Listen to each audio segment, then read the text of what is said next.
Hello and welcome to Houchin Smith Stadium in Bowling Green, Kentucky. Happy to be with you today for this Conference USA East Division clash between the Western Kentucky Hilltoppers and the Charlotte 49ers. Hilltoppers have won their last 3 games in a row, 4-2 overall, currently sitting in first place in the East Division in Conference USA.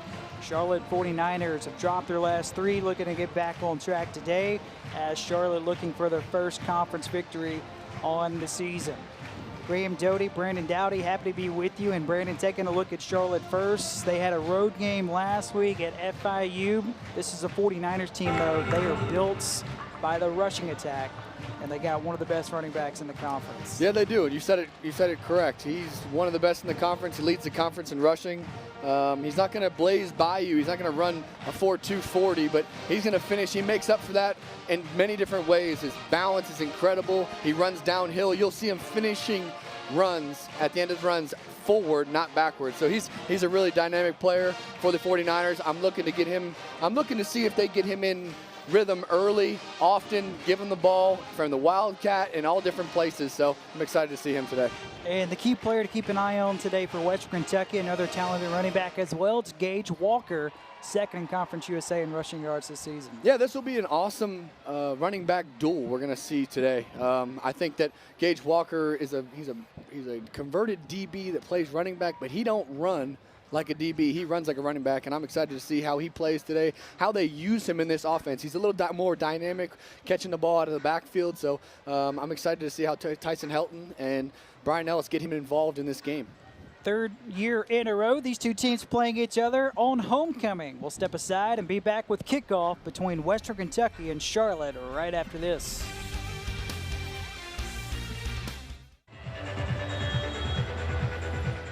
Welcome back to homecoming this afternoon at Western Kentucky as the Charlotte 49ers will have the football first.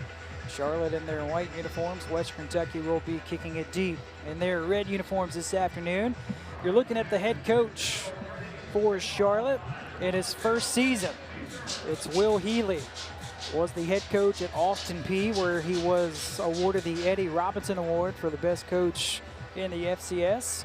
And on the other side, also in his first season, the head coach for Western Kentucky, it is Tyson Helton, 21st head coach in program history. He was named the head coach back on November 27, 2018.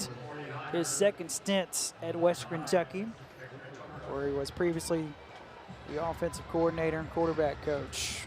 As a quarterback himself, played for his dad at the University of Houston. So Charlotte will get a look at this rushing attack first. I'm excited to see this rushing attack, see how they kind of open up these games. Usually teams script 10 to 15 plays to start a game, so I'm excited to see what their script says about the first drive. And a fair catch has been signaled as it's out of the back in the end zone for a touchback. That is the 18th touchback on the season for Corey Munson. So here we go. Here's a look at the Charlotte 49er offense, averaging 34 points a game, which is second most in Conference USA. They lead Conference USA, averaging 219 yards on the ground. They are led by their quarterback, Chris Reynolds. He only threw 10 passes last week in the game against Florida International. Completed 6 of those passes, did throw a touchdown. So Benny LeMay in the backfield. That's Tucker in motion, and the first carry of the day for LeMay. Zigs and zags his way forward for a gain of 3. Little inside zone there. Like we said early, it's going to be a lot of Benny LeMay in this game, so get him going early and often. It may be more so than normal, Brandon, because Aaron McAllister, one of their other talented running backs, he has been ruled out today, the junior from Live Oak, Florida. Yeah, interesting to see how they handle Benny's workload in this game if they give him 50 touches. Reynolds, a sophomore from Mocksville, North Carolina, will throw, and it's incomplete. Looking for his running back, LeMay. Maybe a little bit too low to catch on that one for Benny LeMay. That just shows you a little bit how the Hilltoppers are going to play this game early. They're going to be aggressive. That was cover 0, second snap of the game. Those safeties are going to play run as much as they can. Play action pass. They should have some shots down the field. Look forward to that later in the game. So 3rd and 6 for the 49ers, who have converted 35% on 3rd down this season. Western Kentucky, one of the best defenses getting off the field on 3rd down this season. They're 5th in the country, only allowing 28% conversion rate. Stepping up in the pocket is Reynolds, and he's going to have the 1st down as he slides for it and earns the 1st down for Charlotte. And Reynolds can do that a little bit. Coming into this game, he's got 190 yards on the ground and 3 touchdowns, and he picks up the 1st down with his feet on 3rd and 6. Yeah, like opposite of what I just said, four down rush on 3rd down. Clayton White decides to play coverage. Got to be aware of that quarterback. He can run a little bit. Maybe you see some gains up front, maybe some stunts up front to maybe stop the quarterback rushing a little bit, or maybe a spy. 1st and 10, Charlotte from their own 35. Formation to the boundary. Here's LeMay again. LeMay up the middle. Surges his way across the 40 where he's dropped at the 41. And that's just what Charlotte loves to do. A lot of handoffs to Benny LeMay. 96 carries for 622 yards and 5 touchdowns coming into this contest today. A little inside zone there. Put a formation in the boundary. What that means is that your 3 speedy receivers are to the boundary. Traditionally, they're to the field. Little window dressing, I like to call that, just by bringing the receiver in motion, give an inside zone to Benny. He made a great cut. This time Reynolds under center on 2nd and 4. Back on the ground to LeMay. This time the Hilltoppers all over it. A loss of 2 on the carry. First one to him, Jalen Madden in on the stop, along with a couple other Hilltoppers. Jalen George, who's having himself a really good season as well, the redshirt senior from Atlanta, Georgia. Interesting to see there the battle of the trenches early in this game. First 3 runs for Benny. His offensive line won that 1st yard of line of scrimmage. That last play, it looks like the Hilltoppers had that 1st yard. They won that 1st yard in the backfield. And Brandon, one thing we've yet to touch on is just how salty this defense has been this season for Western Kentucky, only giving up 288 yards per game, which is 2nd in Conference USA. So Reynolds will throw it on 3rd and 6. He steps up in the pocket, creates some room, flips it to the sideline where it's caught for a 1st down by Cameron Dollar. And the 49ers are in Hilltopper territory. What a play as Reynolds is able to find Cameron Dollar, the sophomore from Denver, North Carolina. So yeah, they ran a little bit of a crossing route mesh concept, we like to call it. High, low, and a guy. Expecting man coverage. Offensive coordinator Alex Atkins was expecting man coverage. Got zone. Great job by the quarterback making a play with his feet, extending a play, and getting outside the pocket, making a completion for 1st down. Hilltoppers, they don't give plays like that up a lot, only giving up 173 yards passing, which is 13th in the country. And Reynolds will throw on 1st down with a clean pocket on the sideline where it's caught by Victor Tucker, his 1st catch of the day, the sophomore from Miami Gardens, Florida, the leading receiver this season for Charlotte. Again, formation to the boundary caused a little bit of confusion, one-on-one coverage. Safeties rock and roll. What that means is the safety, if a receiver goes in motion across the line of scrimmage, across the center, sometimes the Hilltoppers will rock their safeties to the strength of the receivers. They rocked and they didn't get over top, so great throw by Reynolds, back shoulder, good ball, and they're rolling right now. That was good for a gain of 21. Zone coverage, zone coverage. Here's a little flip, trying to get the edge. This is Elder, and Elder gets smothered behind the line of scrimmage. Hilltoppers all over that one. Kyle Bailey, the defensive back, in on the stop. Tried to do a little misdirection on the flip there. Little passing yards for the quarterback. Unlucky for him, he got -1 pass yards in that one. Elder, that was Elder, by the way, on the carry. And that's somebody that the 49ers are happy to have back. He's been banged up as of late. Trying to get him involved in the opening drive of the game for Charlotte. It's a loss of 2, so it's 2nd and 12 for the 49ers. And Reynolds will take off and run. Reynolds wiggles his way to the 21. That time he was brought down by Damon Lowe, the linebacker, and another 3rd down coming up here for Charlotte in what's been quite the opening drive. This is the 9th play coming up. I like what they're doing early in this game with their formations. Yes, I talked about formations at the boundary. That time they put the big tight ends outside in the formation, gave the quarterback a zone man read indicator. Charlotte 2 for 2 already on 3rd down on the opening drive of the game. Can they convert on 3rd and 5? Play clock at 4. So Reynolds looks like he wants to take a shot. Rolls out to the near side and will stretch it out. And this will depend on the spot. And Brandon, it looks like that's gonna be a first down. Yeah, it looks like he's able to get enough for the first down. What a play again by Reynolds. Again, it just looks like this offense, he had a couple guys open, just kind of missed him. He got locked on one receiver. Got to get off your first read, get your second read, third read. Young quarterbacks just got to get off. Trust the play call. But again, great play, making a play with your feet. That is incredible. That is the way you want to play football. How about 3 for 3 on 3rd downs on the opening drive of the game for Charlotte? Here's LeMay again up the middle. Surges where he stops at the 12. LeMay with a nice patient run there, man. He let those blocks develop, and they're winning right now. They are winning the point of attack on the offensive line. The first yard of attack, they're winning it right now, and that's just not good for the Hilltoppers. They have to make some adjustments, and they got to show a little bit more effort getting down in their stance. Well, LeMay, he was special last week against Florida International. Had a career-high 234 all-purpose yards. Unbelievable. Had 2 touchdowns against Western Kentucky last year where he ran for 121 yards. 49ers have 2nd and 5 in the red zone on the opening drive of the game. Here's another handoff to LeMay. Bounces it out to the outside. He's got the first down and more as he puts the 49ers at the doorstep. This is a great drive. Great mix of play calls from Alex Atkins here. I tell you what, he's done an amazing job of bringing in the run game and setting up the pass, man. He's getting what he wants in the pass game. He's kind of guessing right at this moment right now. Here's LeMay on first down as he stonewalled at the line of scrimmage. One reason why Charlotte has been successful this season, Brandon, they're 18 for 20 in the red zone. Yeah, and 16 of those have been for touchdowns. That is impressive. I mean, if you want to score some points, you got to score points in the red zone. We call it the 25 in is really technically the red zone based upon the team you're playing for.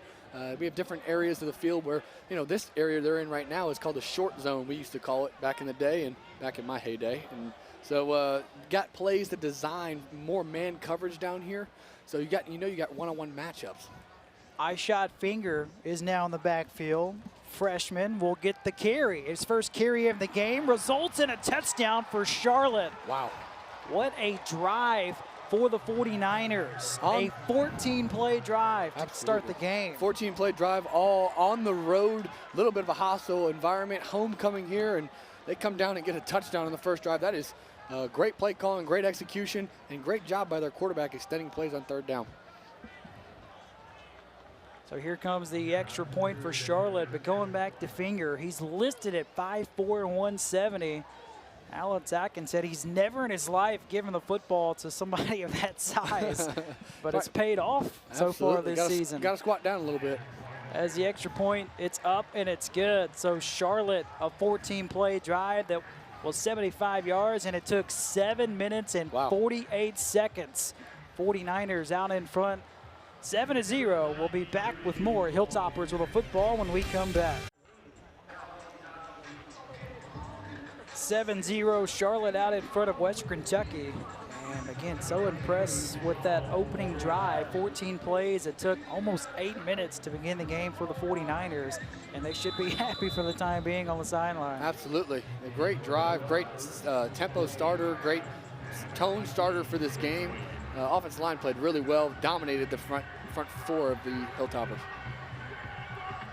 Dayton Wade and Garland LaFrance back deep to receive the kickoff for Western Kentucky. And this will be over the head of Garland LaFrance and out of the back of the end zone for a touchback. So Charlotte out in front, 7-0. We'll step aside. We'll have a look at the offense for the first time this afternoon for Western Kentucky when we come back.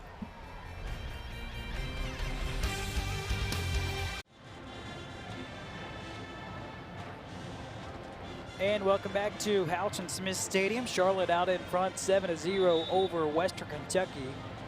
So here's a look at the Hilltopper offense for the first time today. So far this season, averaging 21 points a game and 337 yards of total offense. The good news is the Hilltoppers, they keep the football a ton, averaging 32 minutes and 39 seconds, which is 19th in the country. And Brandon, going back towards last week against Army, this is a Hilltopper offense. They did a lot of things well.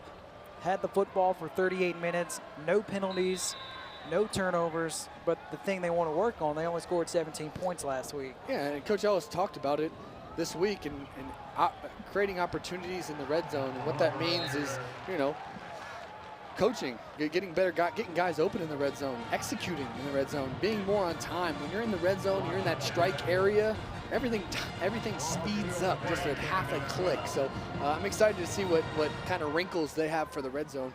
They got to get there first. First carry of the day for Gage Walker. He loses 2 yards. Gage Walker, most carries in Conference USA now with 123. Quarterback is Ty Story, graduate transfer from Arkansas, where he had 9 starts last year for the Razorbacks. Checking the checker here. Play clock is at 3. Play action for Story. Slings it out where it's caught by Quinn Jernigan, who works his way across the 35 and from the spots be really close to a first down. The bad news for the Hilltoppers, though, is Jernigan is still down on the field, the senior from Laverne, Tennessee. Looks like he was clinching that knee. They ran a little check with me here, the Hilltoppers did, which means they're going to look at the sideline, show that they're showing their formation, look at the sideline, hope that the defense doesn't change. Offense coordinator gets a good look at what the defense is doing, but in that case, Charlotte actually checked when Tyson Helton checked. So a little bit of a chess match here happening early in this game. And I mean, you're familiar with Tyson Helton. How often did you do that? We did this a lot. You know, we did this a lot in our game. It was part of our game plan my junior year, but senior year, I think we kind of went away from it a little bit just because they were checking the checkers. It was kind of hard to predict. Play action for Story, dials up a deep ball, looking for his target, and it's dropped by Sloan. He put it on him too. Wow. Wow, I love the aggressiveness early in this game, getting a shot, that's 2 weeks in a row they opened up the script with a shot play, a big play down the field, got cover 0. It looked like hard 4, one-on-one coverage with number 2, Big Sloan, and he's got to make a play for the senior quarterback. Yeah, Sloan had a step on Fugate. So 2nd and 10 after that incompletion. Stories from Charleston, Arkansas, where he had a great career. Gatorade Player of the Year, went undefeated 2 years in a row. Here's Gage Walker up the middle. On his 2nd carry of the afternoon, Walker picks up 9 yards. Still pin and pull play, good call by Tyson Helton. Getting the big hollow mollies out in front. Gage Walker makes a great cut. Play's supposed to bounce outside, got some pressure, got some up the field pursuit, cuts it up, gets 9. Great play. 3rd and 1 for the Hilltoppers. 44% on the season on 3rd down conversions. Hard 4. Might actually be less than a yard. Quarterback keeper for Story's got the first down run for Western Kentucky. This is a Charlotte defense defense allows 41 points per game, which is the worst in Conference USA. But you look at some of the teams they played. I mean, they played Clemson at Clemson, and that's gonna impact that number some. Absolutely. I mean, best at the time, #1 team in the country. This is a 49er defense. They have 2 really good defensive ends, and Alex Highsmith and Marquise Watts. Highsmith, first team all-conference selection last year. Already has 6 sacks this year, 2nd in Conference USA. Here's a flip to Pearson, and nothing there for Pearson as he just got swallowed up about 4 yards behind the line of scrimmage, as that was Fugate that made the stop. Highsmith, great play. He's the one that created that tackle in the backfield there. He got the pursuit upfield. Pearson had to cut before he wanted to, and great play. Highsmith's gonna be playing on Sunday from early in this game, I see. It was Highsmith, who we touched on moments ago, had a school record 17.5 tackles for loss last year for the 49ers. That one resulted in a 3-yard loss. Story, quick hitter to Pearson. Pearson, the leading receiver this season for Western Kentucky. Short pickup there. Interesting. Little option route inside. Soft coverage. I guess you can play soft coverage on second and really long. Only get 4. They're still in third and long situation. Keys here for Story early in this game. You don't want to give them any more momentum than they already have. Just take what the defense gives you. Take what they give you. They're going to play a little bit softer on third and long. Just take what they give you on quarterbacks and live to play another down here. Try to see if they can make somebody miss underneath. That was Sloan in motion. Story will find Sloan for the first down. He was stopped inside the 40. That's good for a gain of 14. See, I don't really like playing soft coverage on third down. That's like a no-no. You want to be bad on defense, make the quarterback beat you with his arm. You play soft and give him a free access curl route. I mean, anybody, my 2-year-old can make that throw. So I don't like playing soft coverage. I don't believe in that. I want to get in people's faces and make them beat you in a hand battle early in this game, especially to set the tone. Tight end Simon in motion, play action, and it's the first catch of the day for Simon. He slips a tackle down the sideline, spun out of bounds inside the 25. A lot of high praise from the coaching staff for West Kentucky on their talented freshman tight end, Joshua Simon, and they will look to get him involved this afternoon against Charlotte. Absolutely, need to get him the ball a little bit more. He always, every game that I've done, he has made the first guy miss every single time. So dynamic player, and he's a dynamic player for being a true freshman. That's very impressive and very exciting if you're a Hilltopper fan. He's 230. They think he can jump up to about 245. As Walker gets stonewalled at the line of scrimmage, he might have lost a yard. In on the stop is Marquavis Gibbs, the senior from West Palm Beach, Florida. So the 49ers play coverage. What that means is they play only with 4 guys rushing the passer on that play. On the last 3 plays, that last play, they went cover 0. They brought everybody, and they guessed right with a little run play, filled the gap, gain of -1. 49ers show blitz. They back off, play action for Story, and he gets wrapped up by Highsmith for his 7th sack of the season, which is tied for now most in Conference USA. Did you see that get off by Hightower? Wow, that was incredible. That is a strong, big boy right there you're looking at on that right side of that D end. He was one-on-one, and their defense looks like they're schemed up early in this game to try to get Hightower just some one-on-one matchups. If they can they feel so confident in his abilities that they can get him in one-on-one. He can make a play in the backfield. He did right there. It's a loss of 9. It is now 3rd and 19 for the Hilltoppers. They converted 3rd and 10 earlier on this drive. As a young quarterback, just take what they give you. You have points if you get about 8 to 10 yards. Over the middle, wide open, caught for first down, and finding his way in the end zone, it's Pearson. Wow. Wow, I was right. Soft coverage again, cover 0. They brought everybody again. Tried to play, when you play 0, you got to play a little soft. Great route by Pearson, great throw by Ty Story. Way to make a guy miss and dive into the end zone. Great play, good call. Tyson Helton, Brian Ellis. 4th touchdown reception of the season for Pearson. 4th touchdown pass for Ty Story. Man, both teams, unbelievable drives to start the game. This one, 12 plays, 75 yards, 6 minutes and 20 seconds as the first quarter is absolutely flown by, and each team has only had the football once. Yeah, I mean, that's good football, offensive football on both sides. I mean, again, now the defense, see how the adjustments happen. But as you look back on this play, Story holds in there. They don't get to him. Way to take a hit in there. Touchdown, Hilltoppers.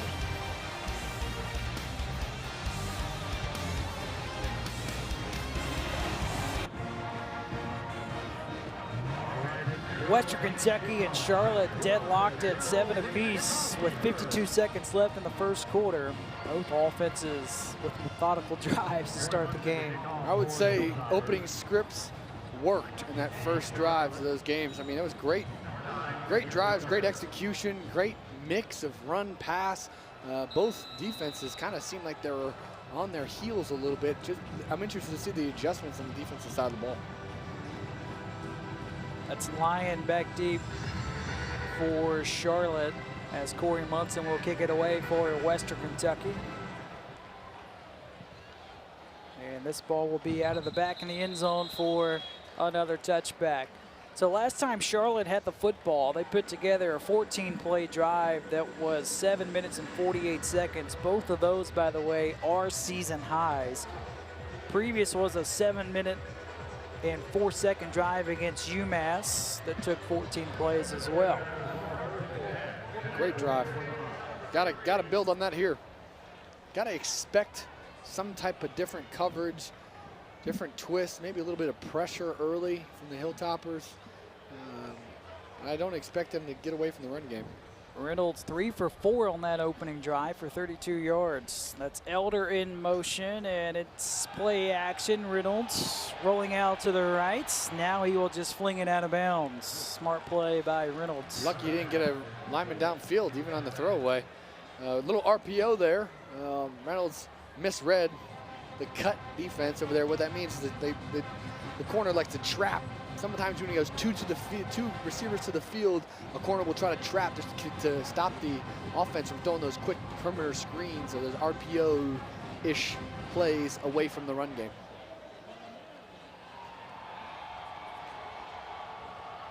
Got to get half here. Got to stay ahead of the sticks.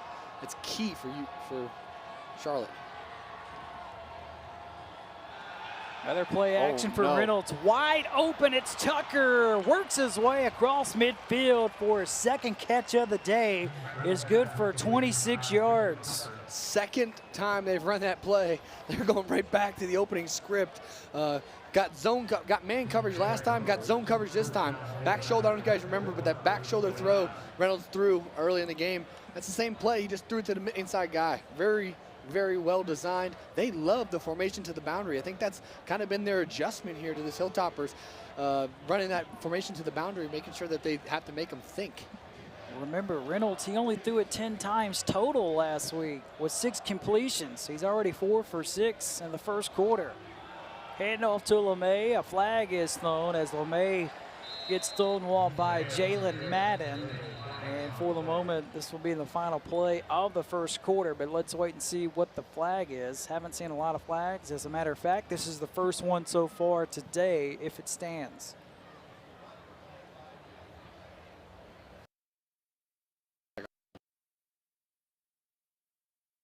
General area right around his Foul, hands in the face, number 75, offense, 15-yard penalty from the previous spot. Especially on an offensive Still first down. hands to the face.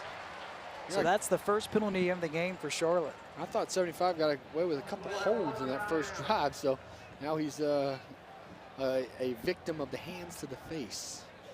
So with that, we will step aside as the first quarter has come to a conclusion, as Western Kentucky and Charlotte are tied at 7 unless they will get one more playoff. Nope, I think they are. So yeah, there is one untimed down. So it's now 1st and 25 for Charlotte. Oh my! After that hey coach, what foul. What do you got for 1st and 25 here? I don't know if I got many in the arsenal for 1st and 25. I'd say, how about a little Benny run? He's gotten it a lot so far in this first quarter. And this will be a quarterback run up the middle for Reynolds as he works his way across the 40, drops at the 41. D'Angelo Malone in on the area and the stop for Western Kentucky, along with Mario Wright. So what a first quarter it was. Both teams have had the football one time so far, and both teams have scored a football. Charlotte will have 2nd and 20 when we come back.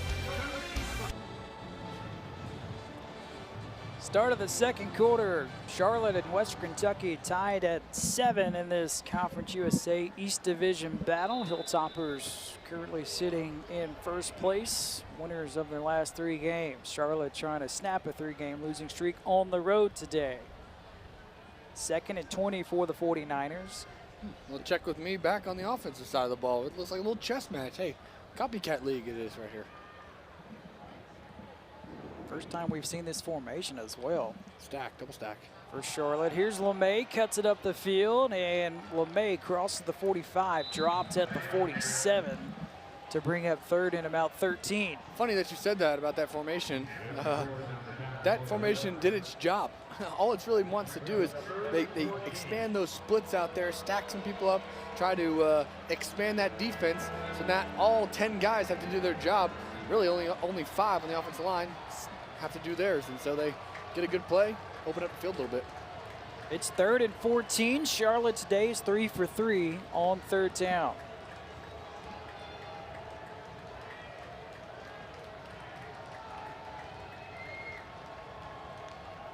Showing Robber. Reynolds whips it incomplete. He was looking for Noah Henderson, the freshman from Nashville, Tennessee, so right down the road. They run man coverage there, the Hilltoppers do, with a robber safety to the boundary. What that means is he's going to be like a hole player, so if they run any crossing routes in the middle of the field, he's going to rob those crossing routes, and the person that was running, guarding the receiver in man coverage, he'll become the rat player, the hole player in the middle of the field. Number 2, Devin Key, he's the one that's the hole player there. He's kind of a dual guy, so he can cover somebody, and he's also serves kind of as a spy to stop Reynolds from those long runs in the passing game. First punt of the day for Connor Bowler goes into the end zone for a touchback. So we get a look at the Hilltopper offense for the second time today with 14:01 to play in the second quarter. So last time they had the football, put together a really solid drive that took over 6 minutes. If I'm the head coach now, I might be just repeating that script. Just run it. Here we go, run it again. Same exact script from the last drive. Let's just do that same exact thing over and over until they stop it. A lot of passes, too, from Ty Story in that drive. He was 6 for 7 for 73 yards and a touchdown. He synced up with Ja'Cour Pearson for the touchdown. Here's Walker. Walker dropped at the 25, so picks up 5 yards on first down. This is an easy game, listeners. 3 guys to the right, 3 guys to block 3 guys. We have a good play. That's what the Hilltoppers do in the mid zone, a little bit to the weak side, and they have a good play.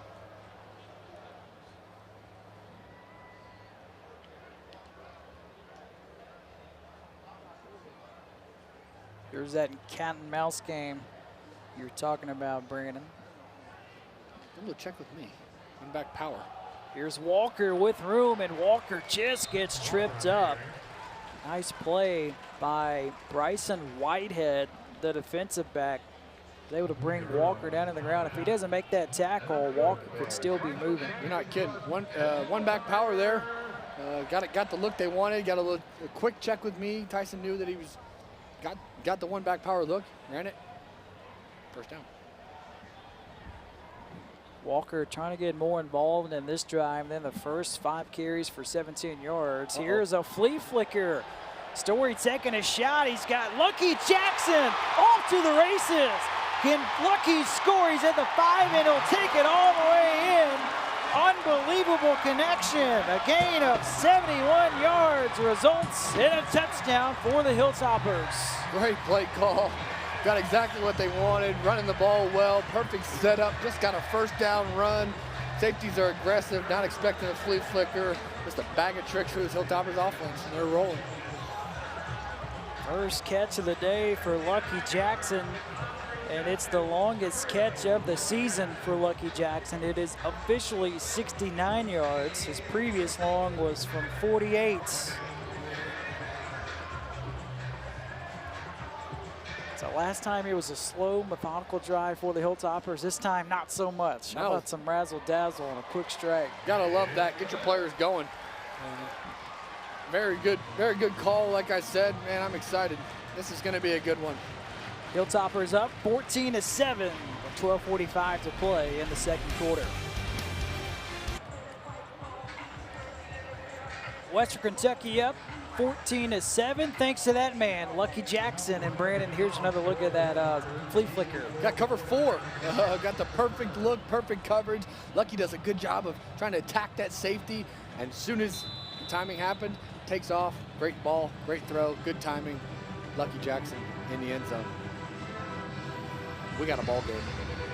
We've seen a little bit of everything so far in this first half. You're not kidding. Running the ball, throwing the ball, quarterback's running the ball, flea flickers. We need a streaker. Fair catch is called by Tucker. So it'll be 1st and 10 coming up here for Charlotte. It's never too late, by the way. At homecoming, you never know what's going to happen out here. A lot of people here at Houchin Smith Stadium as these two teams are playing for the 3rd consecutive year on homecoming, by the way. The first ever meeting was right here on this very field in 2017, and it was a 45-14 victory for Western Kentucky. Mike White threw for 5 touchdowns and had 398 yards passing. Charlotte as a team that day had 61 passing yards, which is the fewest Western Kentucky has allowed in the FBS era. Cripes. 1st and 10, here's LeMay, bounces it off to the left side and gets escorted out of bounds after a short pickup on 1st down. Gisting, you did not have a lot of games where you threw for 61 yards no, not in one game. Not too many that I can think of off the top of my head. Maybe 61 in a play. Just kidding. That was good for 1, so 2nd and 9 for Charlotte. Charlotte, by the way, responded by winning their homecoming last year, 40-14. Western Kentucky had a 7-6 lead in the first quarter at one point, and then Charlotte reeled off 34 unanswered last year. Zone coverage. Play action over the middle. He's got Tucker. Tons of room, and Tucker is in Hilltopper territory where he stops at the 43. So I know you viewers are going to look at me like, oh, Brennan, you called that wrong. It was zone. You said it was zone coverage, but it's man. No, I like to say this is match coverage. What they do in the inside guys is they match them up the field. If they run vertical, they take them. If they break out, they switch them. It's just a little bit of a bracket coverage that these coaches are doing now in 2019. Great ball, by the way. Great ball, on time, yards after catch. That was good for a gain of Wildcat. 31. A little wildcat going on. First time we've seen this. Here is Finger pitching it back to Reynolds. He spins out of trouble. We'll throw it down to Finger, and he overshoots him. Wow. My goodness. Wow. You want to talk about that was, okay, that was not his first read by any means. That was just creativity at its finest, man. You want to, they're going trick play off now. This is a good football game if you're watching as a fan. Little trick play for trick play here. Got to make the throw. Great play of extending it and just finding someone down the field. Got to make that one, Bubba. You don't get many of those. Had a lineman on him. He had a defensive tackle trying to cover a running back on the outside there. Holy cow. That was Roger Cray that got in the face of Reynolds.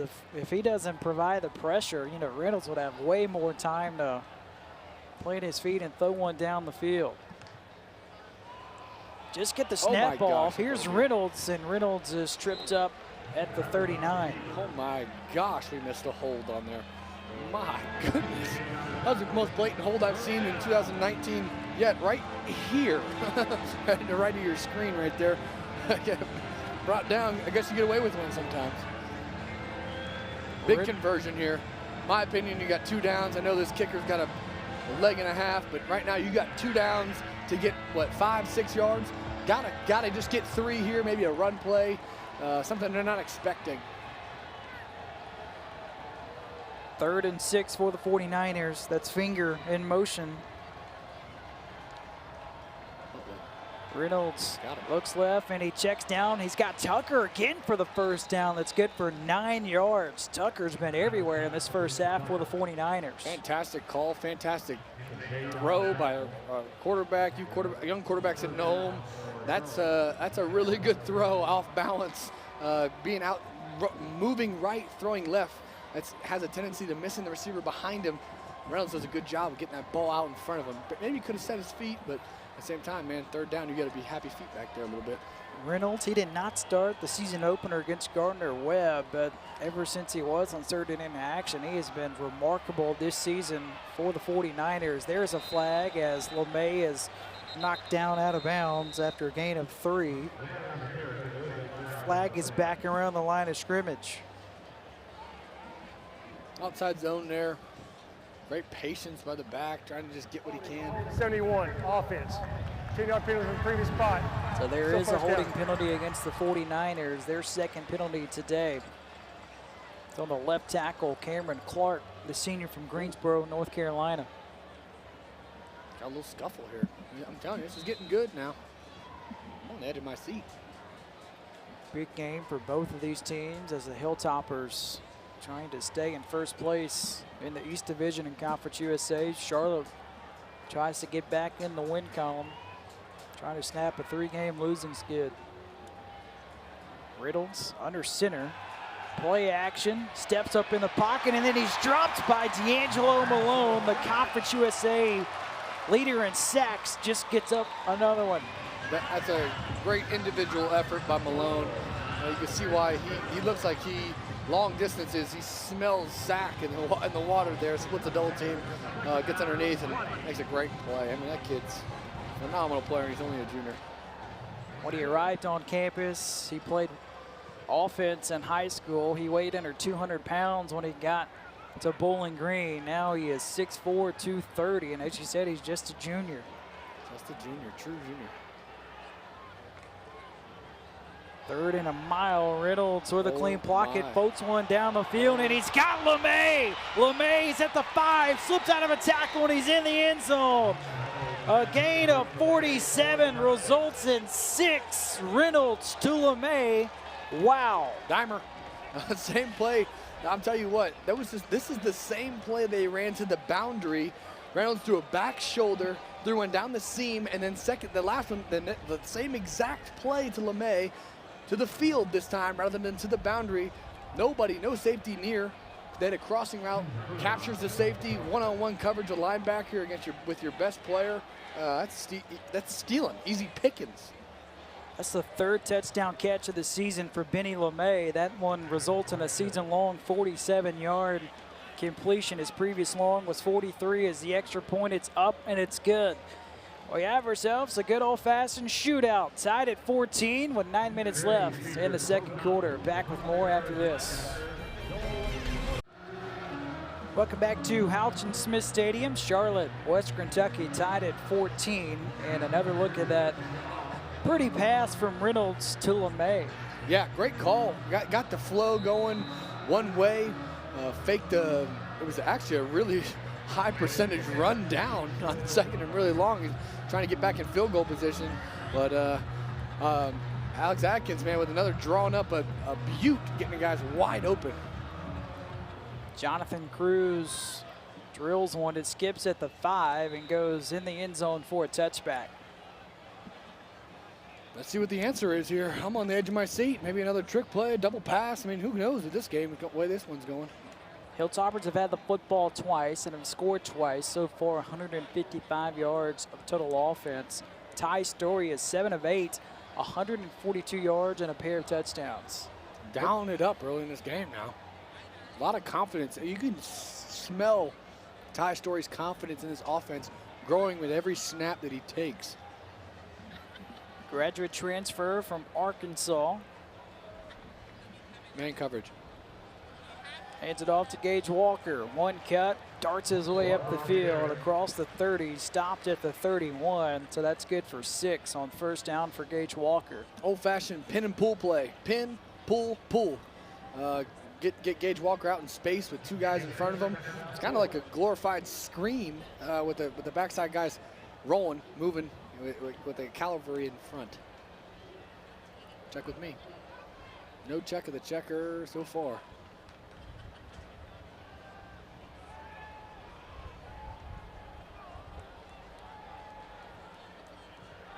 That's Jackson in motion. Quarterback run for Ty Story. He pops through a hole and is spun down at the 34. And from the spot, he may be just a tad bit short. Big Forrest Lamp on the sideline. Somebody you know very well. It's a small man right there. He looks like he's put on a couple pounds since he's played in the NFL. He's got a big game tomorrow, rocking his Hilltopper shirt and probably socks and sandals like always. Former Hilltopper, 2nd-round draft pick by the Los Angeles Chargers in the house tonight. It's 3rd and inches, quarterback keeper for Ty Story, and he sneaks his way for a 1st down. That is something Ty Story can do, running the football. He does have 2 rushing touchdowns and over 100 yards on the season. And remember, Ty Story, he did not start the first game of the season. Did not. Stephen Duncan was injured, and Story has come in and has played well for Western Kentucky. A lot of respect for Ty Story. You know, grad transfer thinking you're going to start the season opener, loses the battle. You can go one of two ways. You can go down in the dumps, or you can hang your head up and be a leader. Looking for Sloan, and he overshoots him, and that may be one that Ty Story would love to have back. Yeah, they played coverage there. Actually, I thought not a bad decision, kind of getting rid of that ball. 1st and 10, no damage done. In a game like this, going back and forth, turnovers are going to be key. Momentum is going to be key, and so good play by the senior to kind of just get rid of that ball, covered up. You don't want to give the 49ers any type of momentum in this game. Zone coverage again. On 2nd and 10, here's a quick hitter to Pearson, and Pearson trying to wiggle his way through a crowd and is only able to get one. Tough to do those outside perimeter screens with good defensive ends, and that's what Charlotte has, is a good defensive end by number 5, Hightower, and so he sniffed that thing out, echoed the call, and they did a really good job of running. That's what Coach Marcus West persists, is that they run on defense, and they did a good job of running on that play, covered up that screen. Hilltoppers 4 for 4 on 3rd down today. To Tampa. Story with a clean pocket, zips it over the middle, and it's caught for a 1st down by Lucky Jackson for a gain of 11. Great call, great play. Get Tampa 2 coverage. Mike linebacker, middle of the 3 linebackers, gets long depth, a lot of depth out of there. He covers a 1/3 of the field. 2 safeties play wide. Curl routes are open underneath. Lucky Jackson is having himself a day. 2 catches for 80 yards and a touchdown. Senior. The ball is at midfield.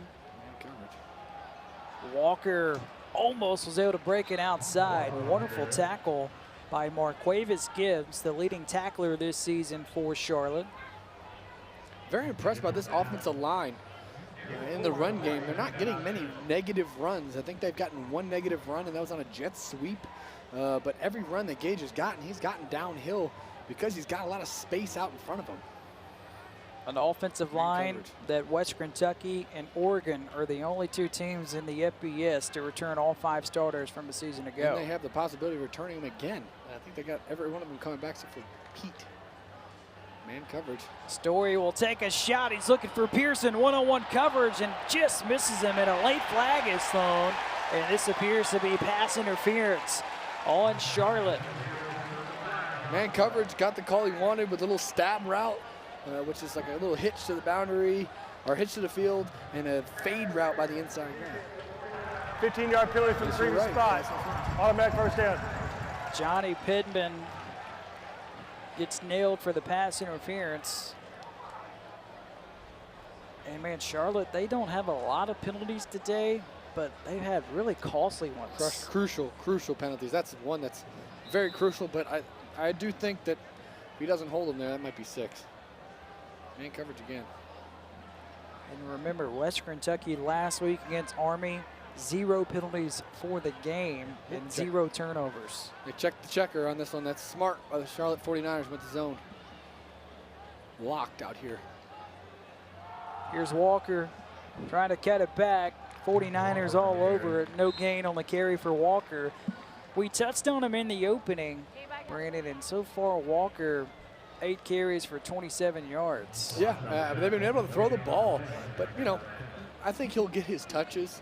I think they've thrown the ball vertically, which they haven't done in the past here. So I think that's going to open up the run game later in the game as the game goes on. Pass in a crowd, it's called inside the 30, which will bring up a 3rd and manageable. Tyson Helton just does a traditional man zone read there for the quarterback. One side of the play is a man coverage beater. The other side of the play is a zone coverage beater. Ty Story, 5th-year senior, identifies that it's man coverage, throws the double slant. Other side had a spot route for zone. Good job by Ty Story being on time, and receiver making a very contested catch. No space on the inside slot receiver here. Over the middle, and a pass that's incomplete. a little bit low for Pearson to reel in. And now decision time for Coach Helton of Western Kentucky. And this is decision time because he said about his freshman kicker, doesn't really like to kick it from the left hash. And where are they right now? They're on the left hash for about a, what, 40-yarder? Looks like he might test him here. Be careful with the fake. So here comes a field goal attempt for the freshman Corey Munson. He's 7 for 11 on the season. His long is from 44. Snap is down, the kick is up. Has plenty of leg, and the kick is good. So the freshman comes through, and Corey Munson to give the Hilltoppers the lead. Good confidence booster for the freshman kicker. Getting on the board, left hash, not where he's not comfortable. Great job, Helton trusting his kicker, trusting the play, trusting the job. Really excited, man. Good to see them get 3 points on the board. It's officially a 45-yard field goal, a new career long for Corey Munson. Hilltoppers up by 3 with 4:08 to play in the second quarter. Western Kentucky leads Charlotte 17-14. As you're looking at Corey Munson, the freshman, he will kick it off. He just connected on a new career-long field goal from 45 yards away to put the Hilltoppers back in front. Fair catch called by Tucker at the goal line, so Charlotte will have it 1st and 10 coming up from their 25.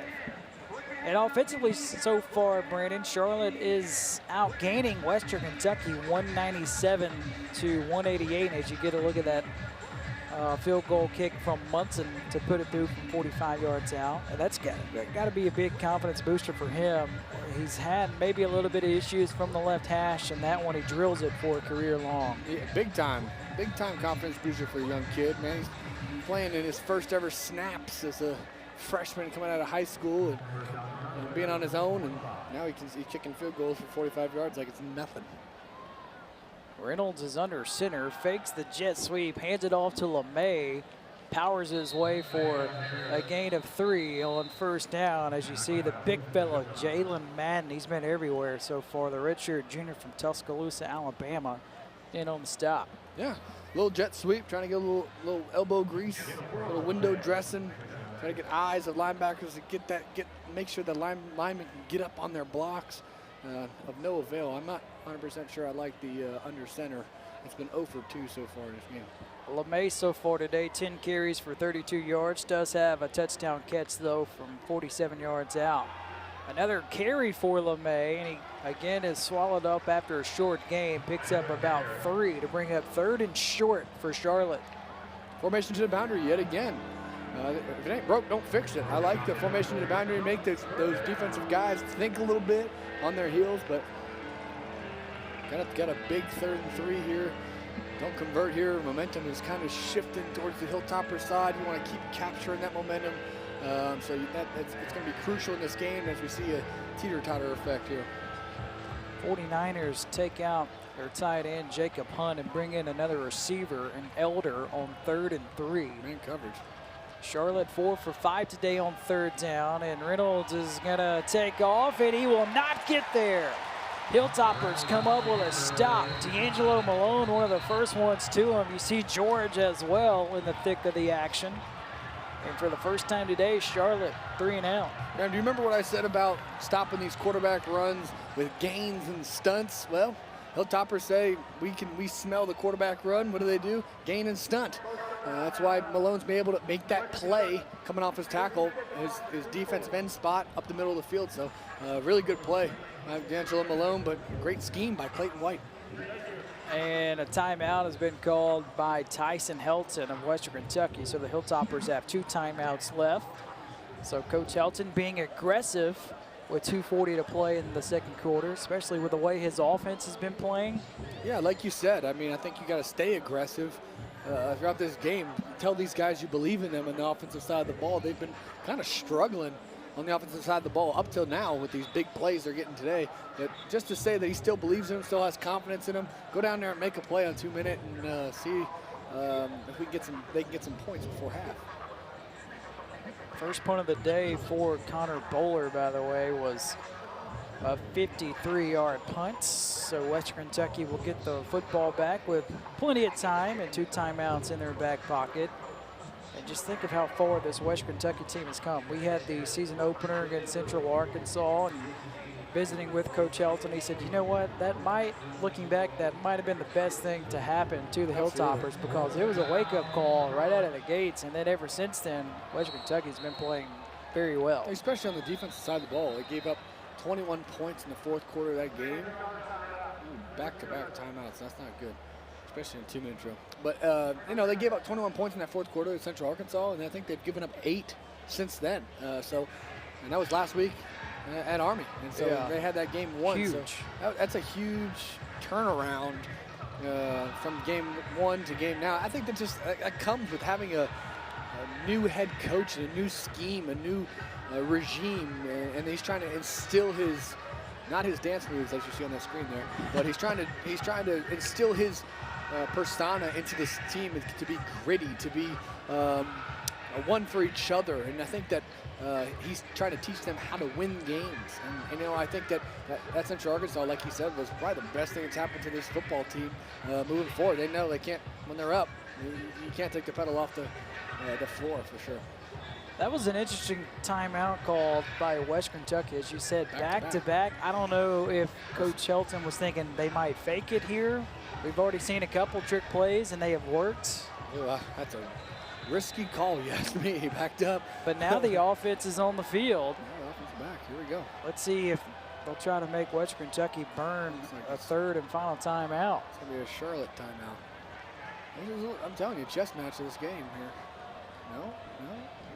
Maybe not. I would be pretty surprised if the 49ers go for it deep in their own territory here on 4th and 3 from the 32. There's 1 second, and a timeout was indeed called by Charlotte head coach. And yeah, just back and forth we go, as that was the first timeout taken by Charlotte. I mean, how many times do you have 3 timeouts taken consecutive in one play on a punt? 4th and 3. But I mean, it was a heads-up play though by Coach Healy, and Coach Healy, you know, trying to get the Hilltoppers to call 3 timeouts in a row and to burn on them, you know, on a punt.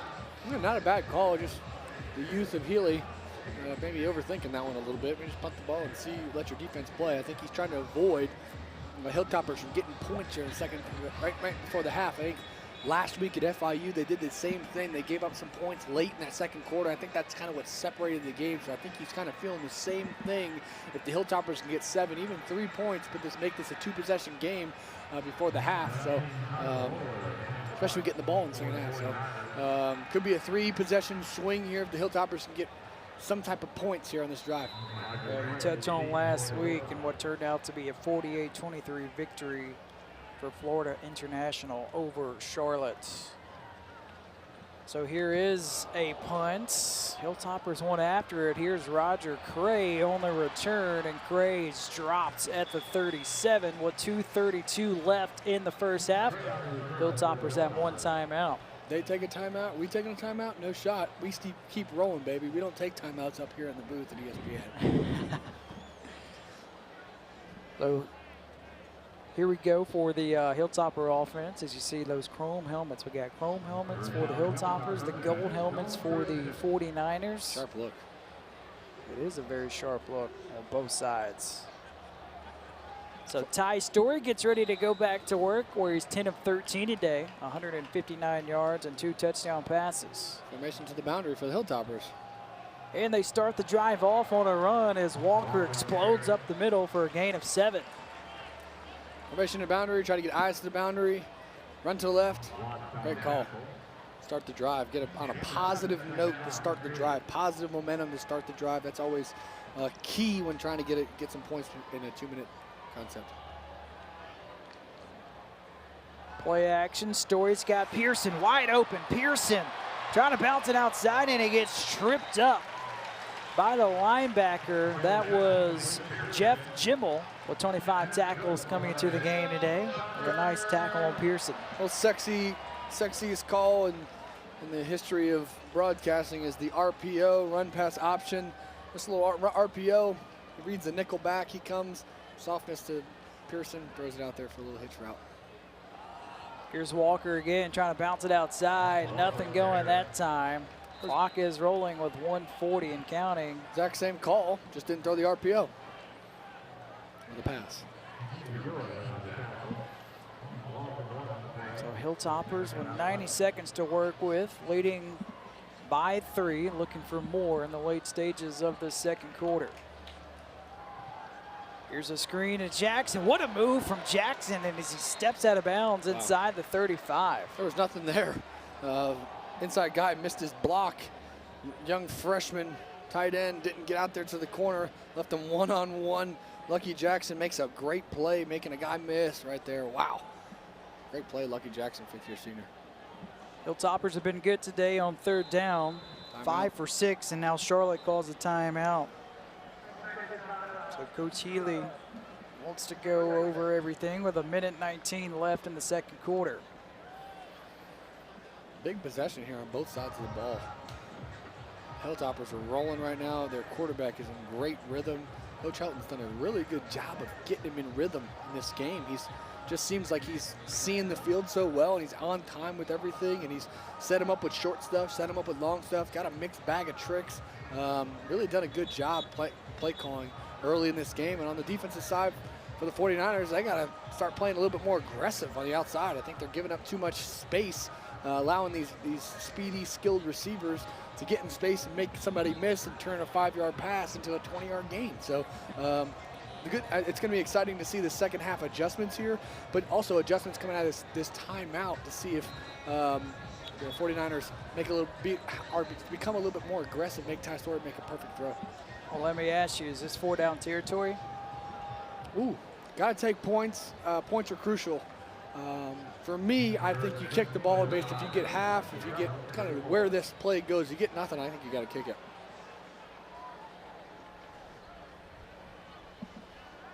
Third and 6 for Western Kentucky, and it's a quarterback run with room off the right side for Story, and he scoots out of bounds. Pretty good call there. Had numbers. Remember I said 3 to the right. Got a good run, 3 for 3. Well, they had 3 for 3 over there. Great run.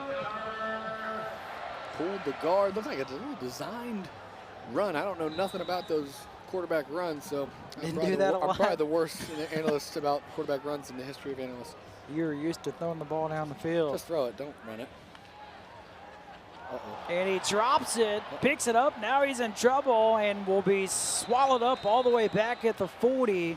As that one hurts, that'll be a loss of about 12 as Coach Helton calls a timeout, stopping the clock with 1:03. Okay, young quarterbacks.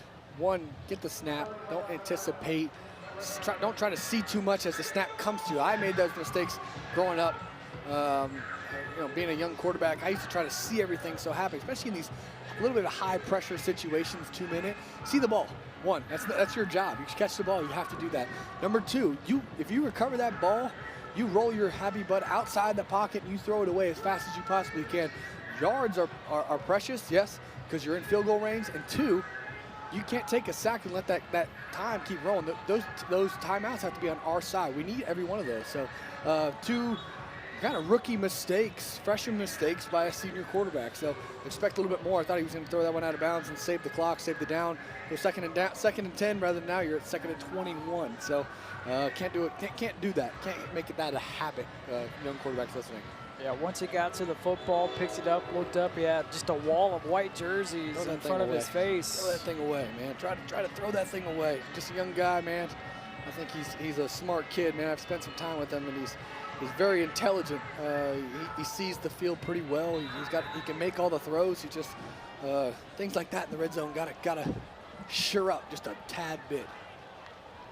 It is second and 21, and Story whips it to the sideline where he's got Lucky Jackson, who steps out of bounds inside the 30, which will stop the clock with 57 seconds. See my rant on I got a rant on the quarterback side. Now I'm gonna have a rant on the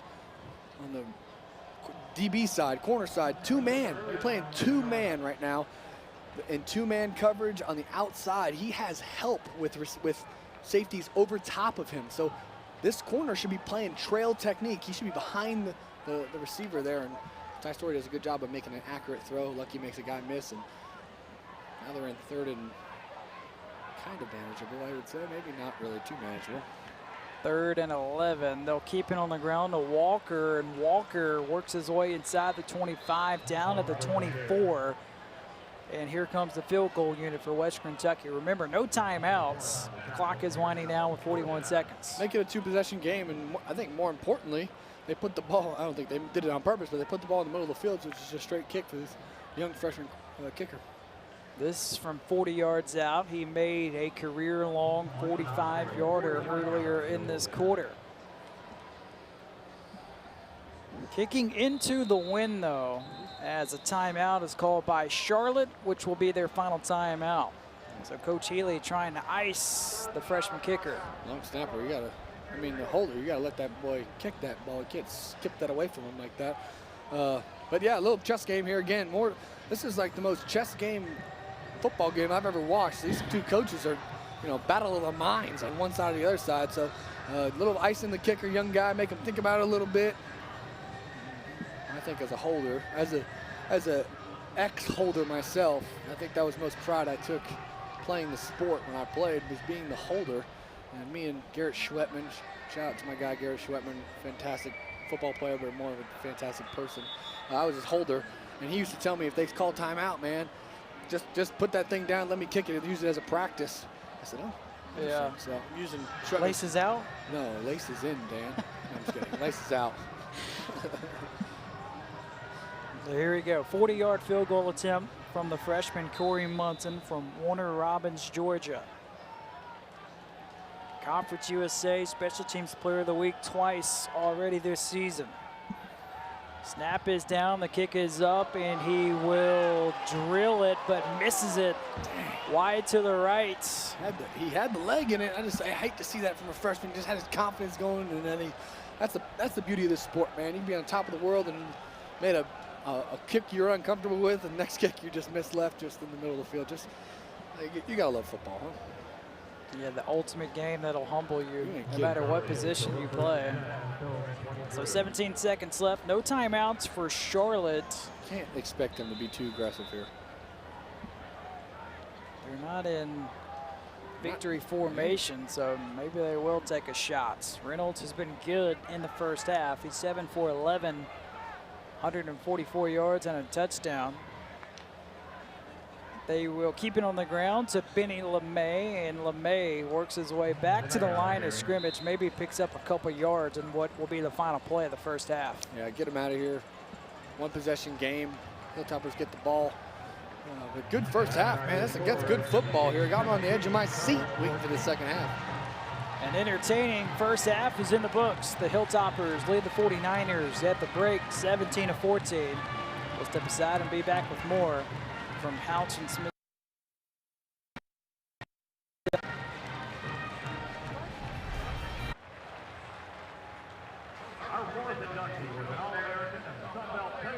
Our score at halftime on the Hill, Western Kentucky 17, Charlotte 14. We'll step aside and be back with more. It's halftime here in Bowling Green, Kentucky.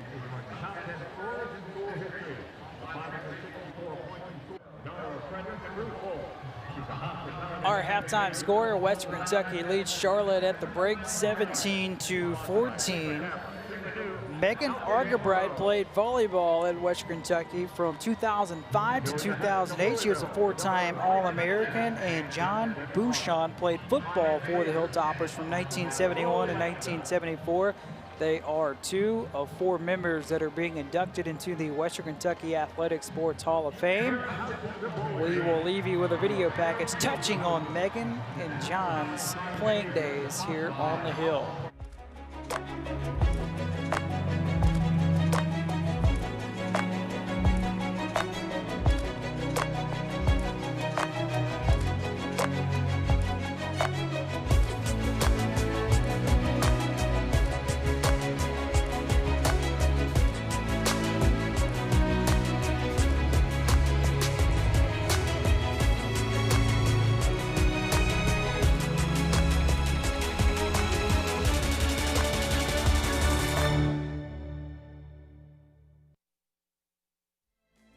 Receiving numerous accolades as a student athlete all 4 years on the Hill, this outstanding volleyball player set the bar for her sport at WKU.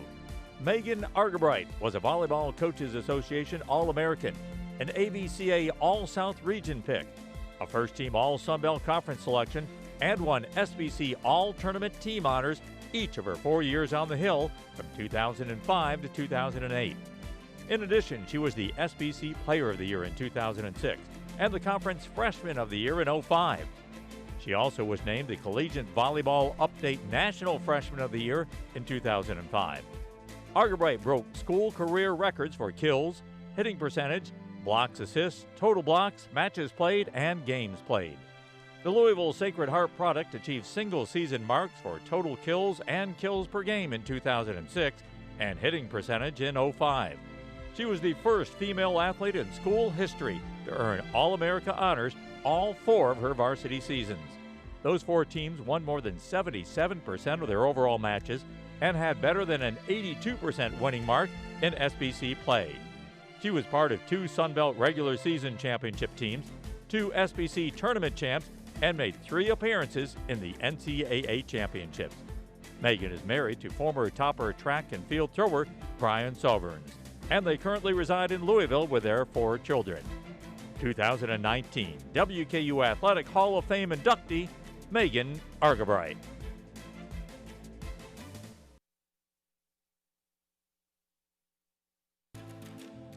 This 2019 inductee was named last year as a member of the WKU All-Century football team.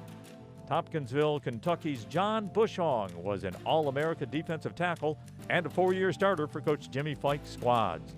A first-team All-Ohio Valley Conference selection both his junior and senior seasons, Bushong played on 2 OVC championship teams from 1971 to 74 and 2 clubs that finished as runner-up in conference standings. As a mainstay on the defensive line, he was credited with 141 main tackles and 66 assisted stops in his career, ranking among the top 3 tacklers on his club his sophomore and senior seasons. Bushong was a key factor on topper defensive units that surrendered an average of less than 10 points per game in 43 outings during his 4 years on the Hill. Those Hilltopper clubs won 34 of 43 games overall and were 23-5 in league play. Drafted in the 8th round by the NFL's Baltimore Colts in 1975, he played professionally for 5 NFL clubs and in the CFL as well. Bushong currently resides in Madisonville with his wife, Cheryl, a former Hilltopper cheerleader. 2019 WKU Athletic Hall of Fame inductee, John Bushong. Halftime score, West Kentucky in front, 17-14 over Charlotte. Brandon, biggest takeaway from the first half so far is what? It's been the trenches for me. Defensive side of the ball, I thought this was going to be a defensive battle in this game. Excited to see what the adjustments are. Here we are seeing the touchdowns on the flea flicker. I love to see Coach Helton bringing out all the tricks and trades to this Hilltoppers offense that made them patented 2015, 2016. But like we said in the opener, we thought that Charlotte was going to bring out their guns as well, and I'm excited to see what they got in store for them in the second half. I think they're going to do a little mix of tricks and stuff like that. But so far, this Hilltoppers offense has looked the best it's looked all season, in my opinion, in my humble opinion, for sure. We touched on the running backs as well in the opener, and so far, Benny LeMay for Charlotte, 12 carries, 38 yards. He has a long of 8. And Gage Walker, 11 carries, 38 yards. His longest run has been 9. Those are the top 2 rushers in Conference USA. What's your takeaway from those 2 guys after 1 half of play? Well, I just think that they both were just kind of getting their feet settled in this game. You could tell that both coaching staffs were really keyed on the run game early, drop another safety in the box, just being very aggressive to the run game, and that's opened up some down the field passes for these quarterbacks and to take advantage of. So second half, I think that both teams have gotten a feel for what they're trying to do defensively. Like I said, I think that adjustments are going to be key to this game moving forward. Biggest thing you're looking forward to in the second half is what? I'm looking for a good, solid, competitive game. I think this is one of the better games that I've watched from an offensive standpoint. I'm excited to see what these adjustments are. I'm excited to see how the quarterbacks come out, who comes out flat, who comes out with a little energy. I'd like to see a lot of energy. Whoever can come out with the energy to start this half, I think, is going to take the advantage and take the momentum on their side for sure. First half stats quickly. Charlotte 207 total yards. Western Kentucky 229. Both teams have been able to get the ball done through the air. 193 through the air for the Hilltoppers, 144 yards passing for Charlotte. Our halftime score, Western Kentucky in front, 17-14 over Charlotte. It's homecoming in Bowling Green, Kentucky. We'll step aside and be back with the start of the second half when we return. There you see Coach Helton getting ready for the second half. His Hilltoppers lead Charlotte 17-14, third year in a row these two teams playing on homecoming.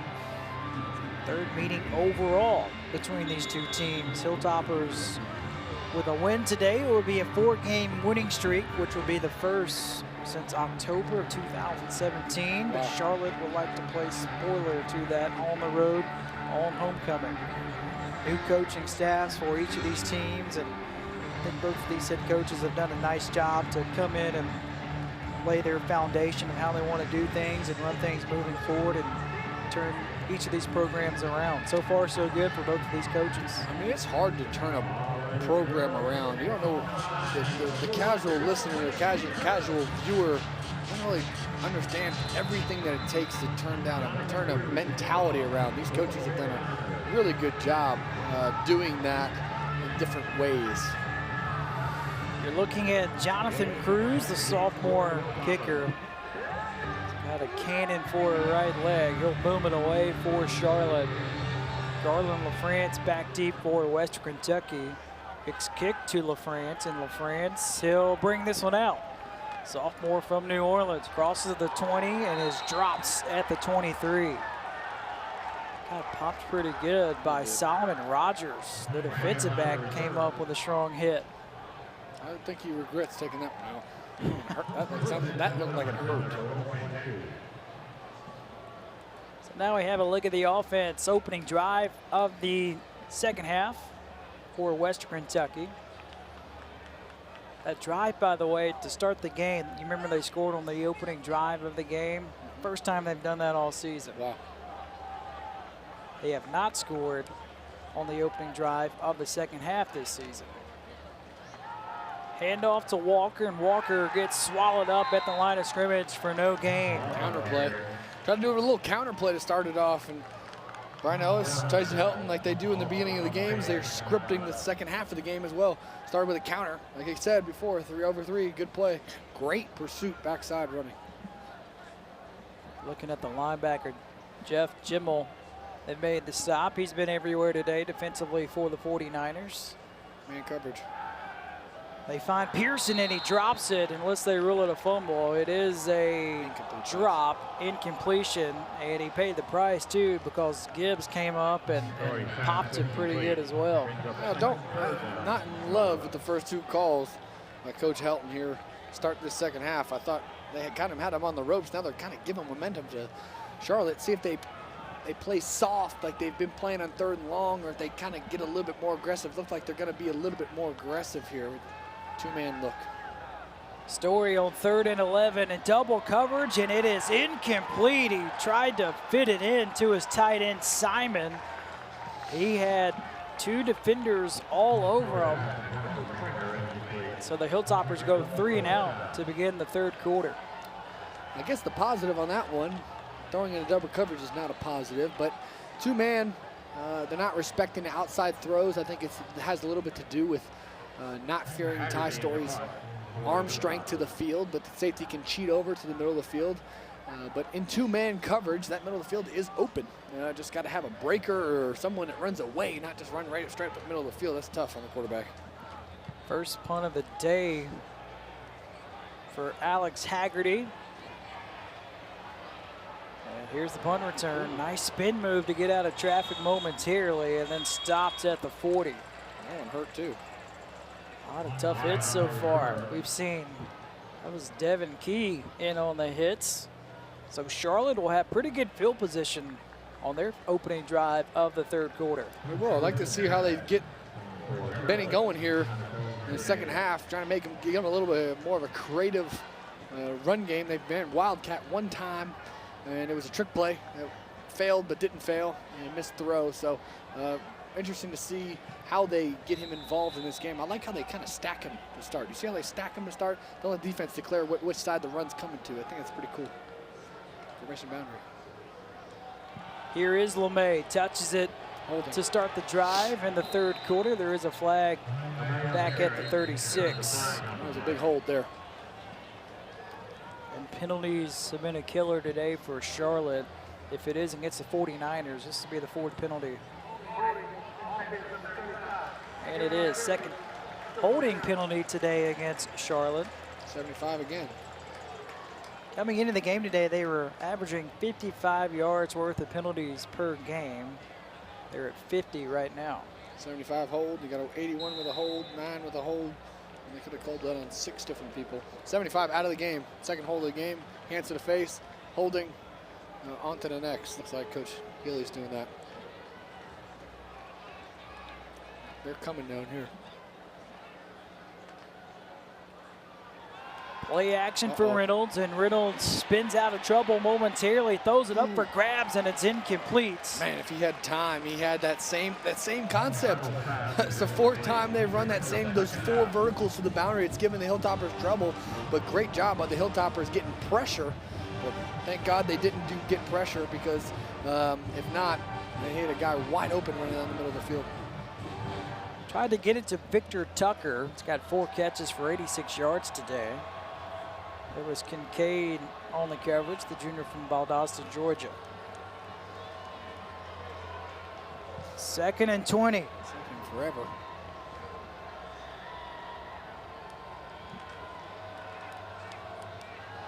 Reynolds gonna take a shot. Deep down the field, it's incomplete. Looking for Tucker again, and that time in on the coverage for Western Kentucky. It's Washington, whether that's actually Darden. Yeah, I thought he got away with a little push here. I thought it was good coverage. Got his head around. I think that was key. Young DBs, get your head around if you can. If he has his head turned, his back turned to the quarterback, I think that's a penalty 100 out of 100 times. But he gets his head back around, and I think that does a good job of selling that he wasn't telling pass interference. Not saying he didn't pass interference, but I'm saying that he sold that he didn't pass interference. Kind of looked like he was surprised that it was thrown to him. That's it. Here's 3rd and 20. Oh no. Fake to Tucker, it's a screen to LeMay, and LeMay trying to carve some room, and LeMay is dropped at the 31. Wow, what a play. They sniffed that one. He actually really didn't sniff that out, Bailey did. He just made a one heck of an individual play, and one-on-one battle, he won it. And that was awesome play by Bailey. Especially got away with 71, got away with a hold there a little bit too there. Bailey came flying out of nowhere to make that tackle. Great play. 3rd punt of the day for Charlotte. Roger Cray back deep for the Hilltoppers. Hilltoppers come after it, and they block the punts. It'll be down inside the 15. Wow. So Western Kentucky will start this drive in the red zone after a fantastic special teams play. Braithwaite was the one that got to him first. That's a big momentum shifter. Great play by all 3 phases. I think they just came after it. Got an opportunity, short end of the field there, just beat them. Didn't get unblocked. See, Braithwaite was fired up, as he should be. So Western Kentucky will start this drive at the 14. See, this is a good test for this Hilltopper offense, because Brian Ellis talked about it this week, about their red zone efficiency, getting the ball off a sudden change with a block punt into the red zone. It would be good to see this Hilltopper team get 6 rather than 3 in this red zone area. Gotta say, can't have any penalties here. Fake the toss. He's got the tight end, Simon, trying to get him in space, and Simon powers his way inside the 10. His second catch of the day. And that's somebody, Brandon, that they want to go to, especially in the red zone. He's got 4 touchdown catches on the season. Absolutely. Great call by Brian Ellis, getting a fake pitch, cutting the field in half for Ty Story, getting the ball outflanked by getting the receiver outflanked the defense. Give it to him maybe a tad bit quicker, but it's okay. Got a good gain on first down. On 2nd and 5, here's Walker. Walker dances his way for a short pickup to bring up 3rd and short. There you go, 3rd down in the red zone. Gotta man up and make a play here if you're the Hilltoppers. On defense, huge play. It's a win for them if they let the Hilltoppers get 3. So they gotta get off the field here. Like to see maybe a little creativity out of Tyson Helton here, trying to convert a 3rd down. On 3rd down, it's fascinating to watch Charlotte. Everybody on the field and everybody on the sideline will hold their hand up in the air the whole time. 3rd and 4 for the Hilltoppers. Man coverage. That's Pearson that is in the backfield, and Story's going to get gobbled up and drops at the 15. They are rolling over here on the sideline here. They are jacked up. These coaches do a good job getting this defense riled up, and that's a big stop for Charlotte. That's a big stop. You talk about momentum. There you go. Get a block punt. Momentum's on the Hilltopper side. 3 and out, 15-yard line. Trying a field goal attempt. 3 is better than 6. Still 1 possession game, even if he hits this field goal. It was the first sack of the season for Johnny Pittman. And here's the freshman field goal kicker for the Hilltoppers, who is 2 for 2 today, and Corey Munson, rather, he's 1 for 2. And this kick is up, and it's good. So this makes it a 20-14 lead. Western Kentucky in front of Charlotte with 10:45 to play. So the Hilltoppers block a punt, and they're able to deposit a field goal to go up by 6 early 3rd quarter.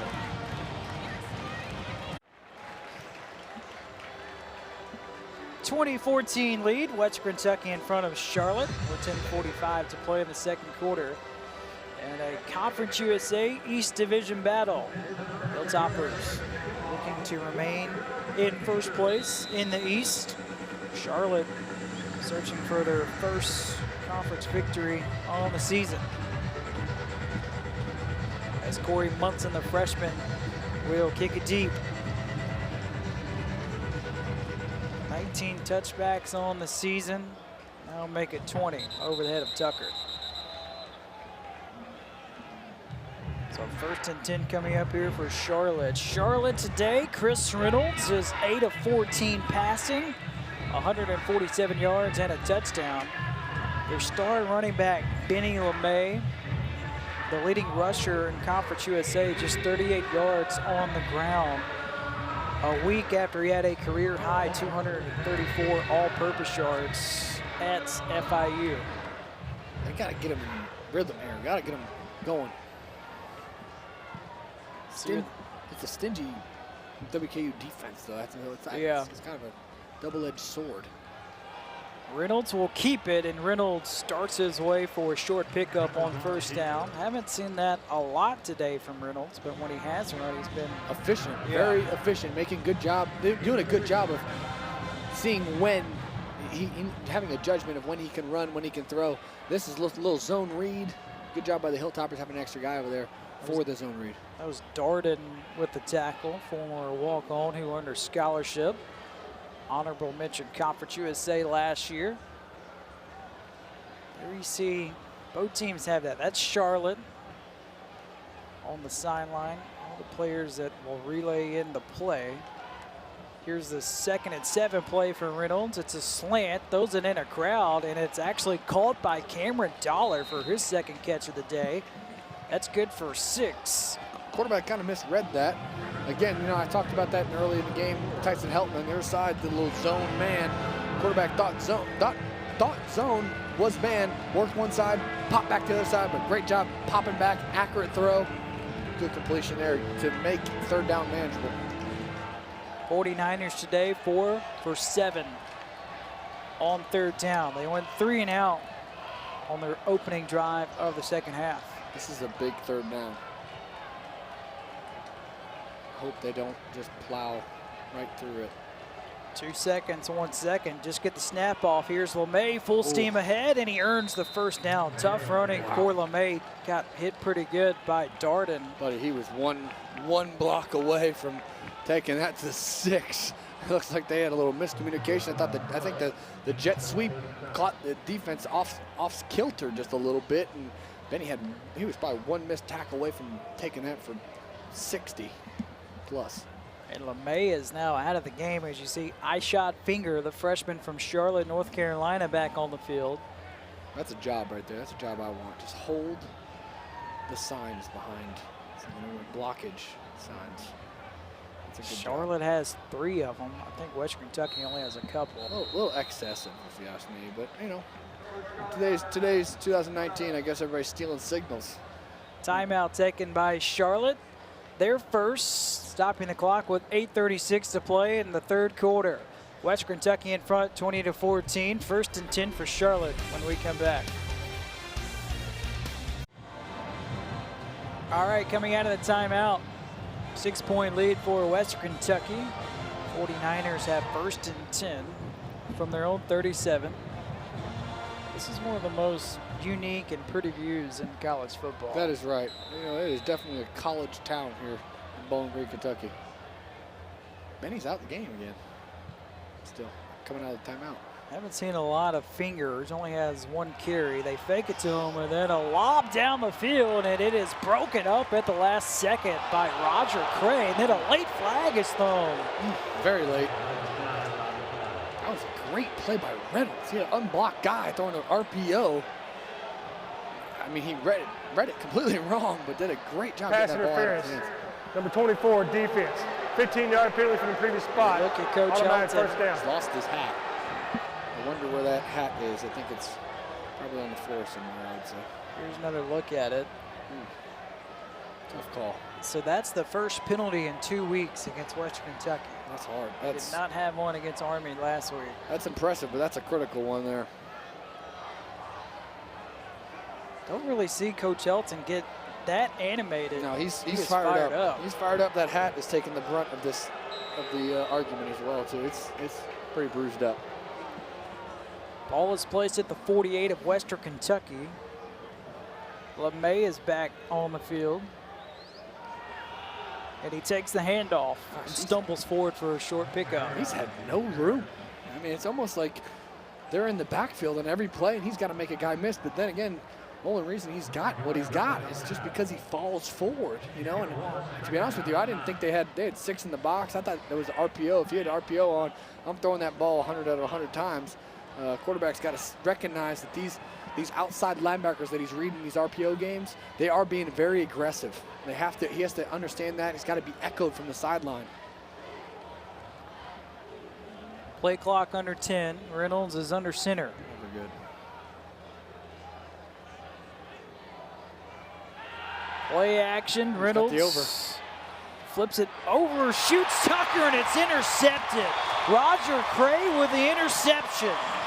Never good when he's under center. Let's get this over today. I don't like being under center with Reynolds. He doesn't seem comfortable in there. So tried to go play action. He had him, just missed him. He was just on the run. Young quarterbacks, if you are on the run, if you're running a bootleg or a roll out type play, you have to find a way to get downhill. I made a mistake of it as a young player and trying to throw the ball while I'm drifting to the sideline. If you drift to the sideline, your chance of accuracy goes down a lot. But if you can get your feet downhill, it'll help you be a little bit more accurate on those balls that you're rolling out on. That's the 6th interception for this Western Kentucky defense, the first on the season for Roger Cray. They got numbers out here if they want to run it to the right. So from the 26, play action. Story wants to take a shot, looking for Lucky Jackson. He makes the catch, and Jackson cuts it across, and it is dropped by his tight end, Simon. Oh my, that was a touchdown. Simon made a great tackle. Wow, what a great individual effort. And that's what you got to see out of a 5th-year senior. Story makes a good ball, just gives his receiver a chance. Lucky takes his chance, maybe got away with a little bit of a push. At the same time, man, it's a fifth-year senior making a play when they needed it. Momentum shifting here in this game. Hilltoppers, it looked like they wanted to go tempo. Lucky don't got the play. That was. Here's Walker. Walker to the edge. Walker drilled out of bounds at the 25. A big play by the Hilltoppers there. I mean, I tell you what, a little run play to kind of keep everybody safe, sane, but big play on that deep ball by Ty Story. Good confidence for Lucky Jackson. He'd kind of been struggling coming into this game. He's had a big one in this one, and it's exciting to see from a fifth-year senior. 5 catches, 141 yards, and a touchdown today for Lucky Jackson. He's averaging 28 yards a catch. Wow. Story steps up in the pocket, and he shakes away momentarily and then is dropped. That is the 3rd time that he's been sacked today. And this is one thing Charlotte has been able to do very good, is get to the quarterback. They now have over 20 sacks as a team, 2nd most in Conference USA. Yeah, again, number 5, Hightower just comes in there, bull rushes the big tackle. He causes Ty Story to get off his spot. Story, 5th-year senior, he breaks that first tackle. That ball's got to get out of bounds so quick. Cannot take a sack in the red zone. It just throws everything off, man. You gotta get rid of that ball and live for 2nd down and short. On 3rd and 12, Story will throw it over the head of Quinn Jernigan, incomplete. Jernigan, the closest one there. So it's now 4th and 12. Man, how big was that sack from Watts? His 4.5 sack of the season. He makes the Hilltoppers settle for another long field goal attempt. Fantastic individual play. I'm very impressed with these DNs. I'm very impressed with this defensive line for Charlotte. They do a really good job of bull rushing. They're not going to overkill you with speed, but they are some strong dudes up front. So, again, just a learning lesson for young quarterbacks. Can't take sacks in the red zone. You know, you have momentum on your side. Can't take sacks. This is from 47 yards out, and it's good. So he had a career-long 45-yard field goal earlier, and he tops that with the 47. So the freshman has been good today from distance for the Hilltoppers, who now have their largest lead of the day, up 23-14 with 5:41 left in the 3rd.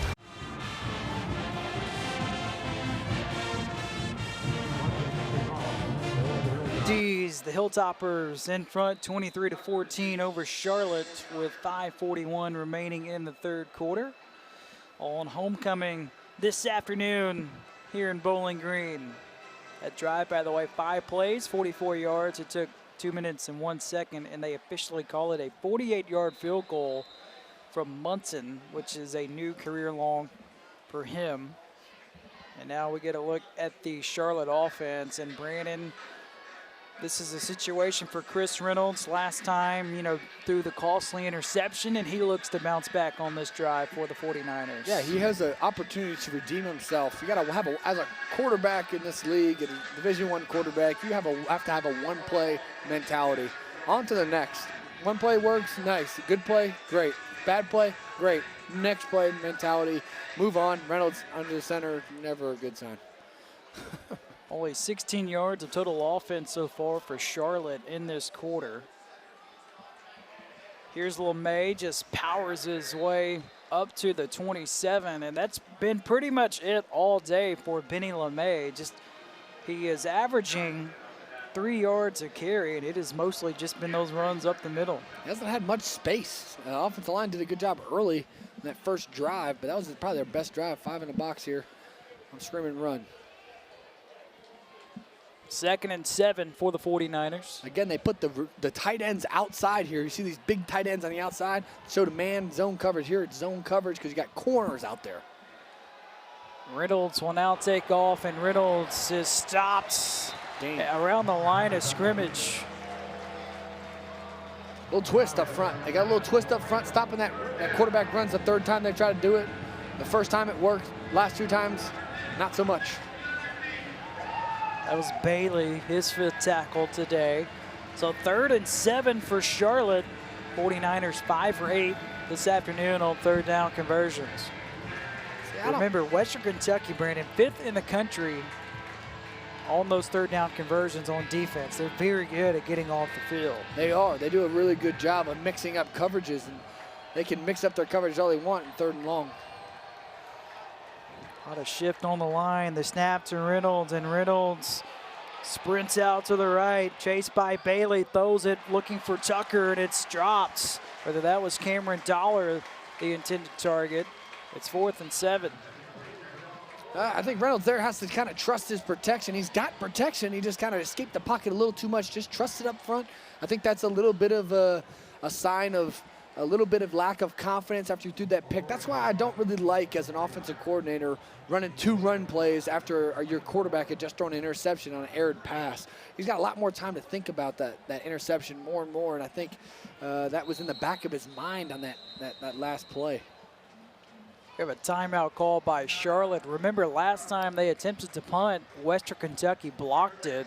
We'll keep it here, but that's a tough timeout for the 49ers because they now have 1 timeout remaining in the second half. They're going to need those timeouts, it looks like, as this game's unfolding. A big opportunity for the Hilltoppers. Get this ball back, put the ball in the end zone, maybe put this game out of reach if they get 7. So big possession on both sides of the field here.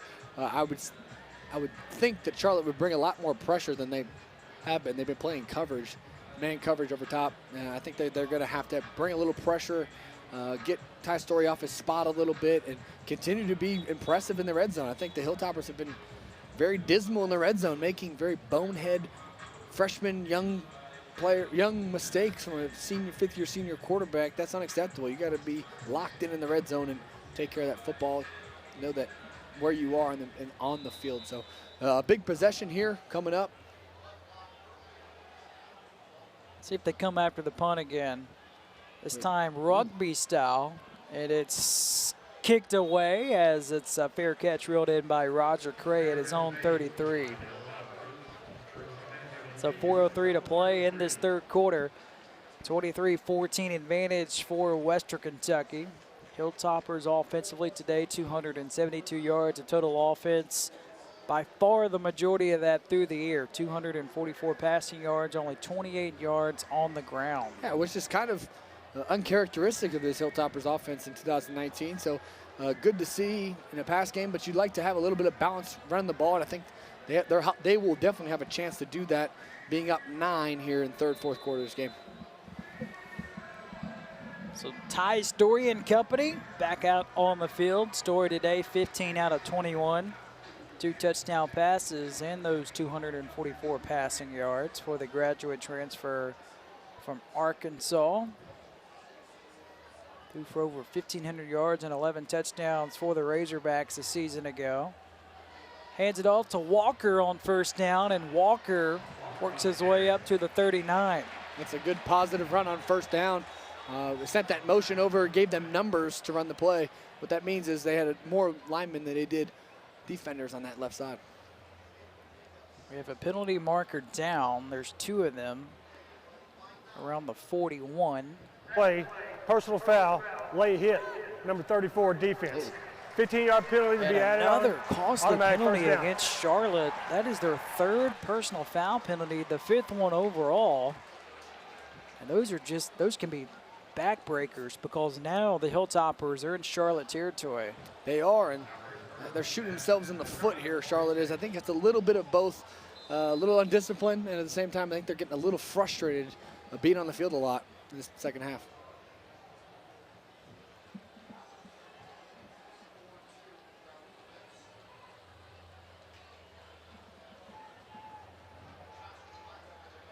There's Lucky Jackson in motion. He's had a big day today, over 140 yards receiving. Here's Walker. Walker can't shake free, but he does pick up a couple yards. Man, that play should have been dumped 3 yards in the backfield, but Walker's so strong and takes the little wimpy corner up and does a really good job of getting a couple yards out of nothing. There was nothing there, and he just find a way to get 2 or 3 yards. That's the difference between a good back and a great back, in my opinion. That when there's nothing there, he makes something out of nothing. And you touched on it earlier. Was a defensive back last year. Played in 12 games. Now playing running back and very good for the Hilltoppers. Here's another shot. That's over the head of Sloan. Seen that a couple of times. The Hilltoppers try to take a shot to Sloan, and so far today they have just been unable to connect to Sloan with only one catch today for 14 yards. Yeah, they just played a little man coverage, all go, and Story thought he had a one-on-one matchup, looking for a one-on-one matchup outside, just missed the throw. I know I'm preaching the choir here, but those young receivers, you got to stack that corner, got to get on top of them, give us some room to throw that ball on the sideline. Saw everybody on the Charlotte sideline with their hands up in the air on 3rd and 8 to the sideline, and it is broken up.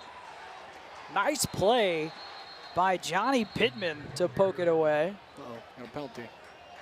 And there is a flag back around the 34.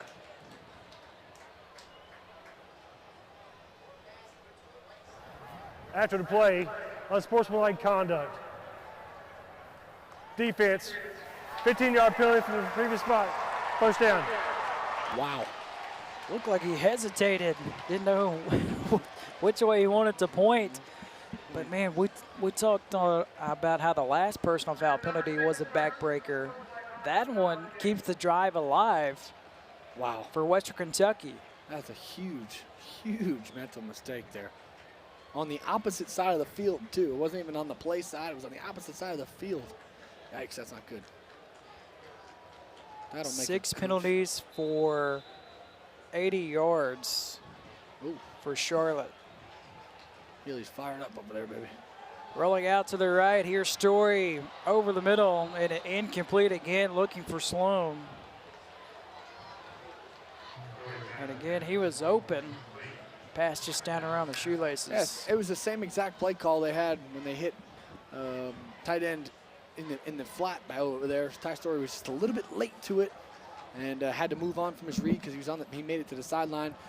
Linebacker had a chance to recover, so he went to his second read, got smoked on the play a little bit there. So tough throw under duress.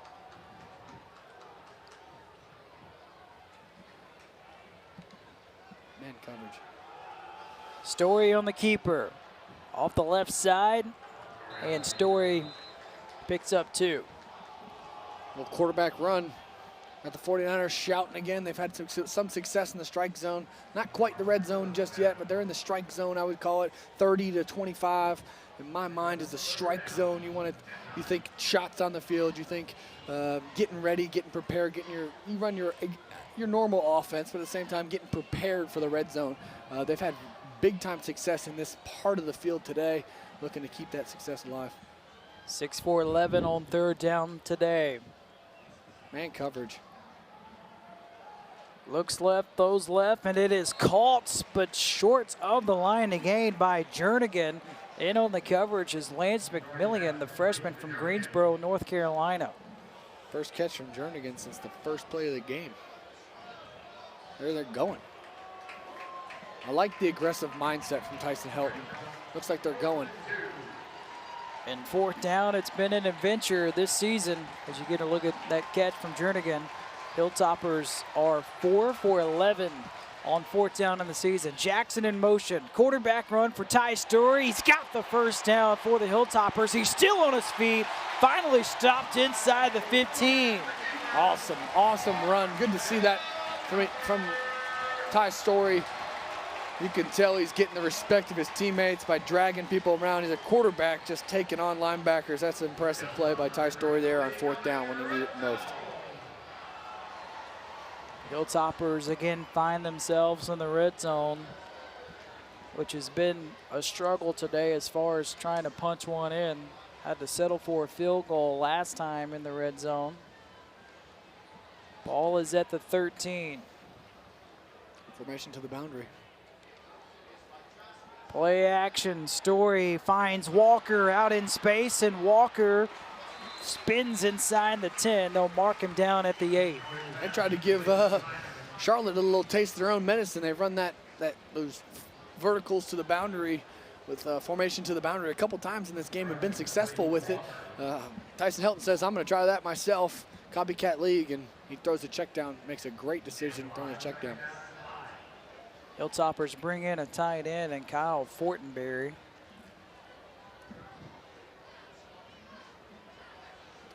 So Story's under center It's a on this weird one. formation. Think about some trickery here.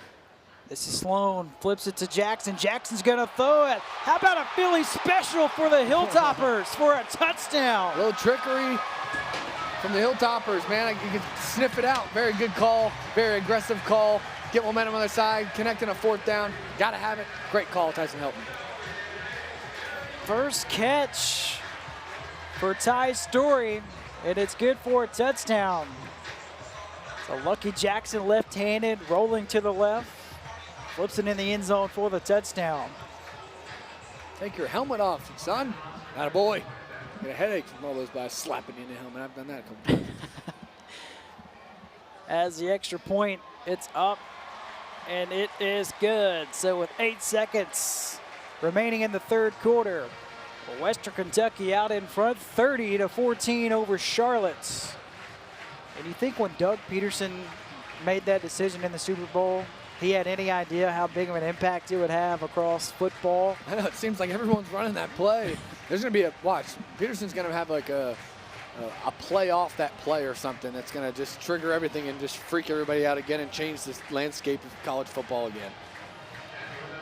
Great call by Tyson Helton. That was a great, great drive, great call. Charlotte shot themselves in the foot with 2 big penalties, but again, compliments to the Hilltoppers for getting the ball into the end zone when they needed to. So largest lead of the afternoon for Western Kentucky, up 30-14. And coming into this game, Tyson Helton, he was saying this is really the first time this season that Western Kentucky, they have had the targets on their back. They've been the underdog a lot this season, and Coach Helton said he prefers to be the underdog going into a game. And I'd say so far it has not been a letdown for the Hilltoppers. Still have a ways to go, still have a quarter to go, but Western Kentucky with a comfortable lead, at least for the moment, 30-14. Absolutely. I think he's done a good job of making sure that they keep that underdog mentality being the favorite. Over the head of Tucker, it's another touchback from Munson with 8 seconds left in the 3rd quarter. Well, you touched on it earlier. First game of the season, Western Kentucky gave up 21 points in the 4th quarter to Central Arkansas. Hilltoppers blew a 14-point lead in the 4th quarter of that game. Since then, Western Kentucky has only allowed 8 points in the 4th quarter, and that was last week to Army. It's been a huge difference this season. It's been a big-time difference from game 1 to now where they are defensively in all aspects. The effort, the belief, the scheme, it's been everything. From the 25, Reynolds wants to take a shot. Nothing's there. Sprints out to the right. Throws on the run. It's a diving effort, and it's incomplete. There you go. A prime example of rolling out to your right, trying to throw a completion to your right on the run. If Reynolds can get downhill just a little bit, see that ball kind of tail off of him a little bit. It tails off of him, and that's why that ball is a little bit inaccurate. 3rd quarter is in the books. Western Kentucky in front, 30-14. Start of the 4th quarter is coming up next.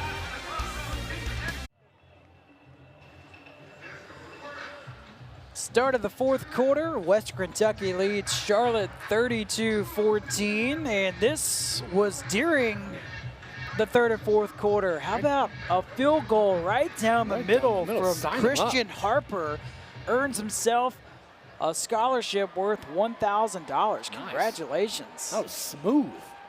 Left-footed, right down the middle. That's when you know everything's going your way on homecoming. Reynolds to throw, flings it to the sideline, caught by Elder. Can he spin free? Falls down at the 30. Good ball. Get the quarterback in rhythm. He has missed a couple throws in a row. Great job, offense coordinator Atkins, just getting the quarterback in rhythm in this game. Field throw, a little bit more space out there. A little 5-yard throw, yeah, but it might be a sign of things to go from a rhythm standpoint from Reynolds. 3rd and 5 from the 30. Reynolds 10 of 19. Man coverage here. Oh, check. Cover 4.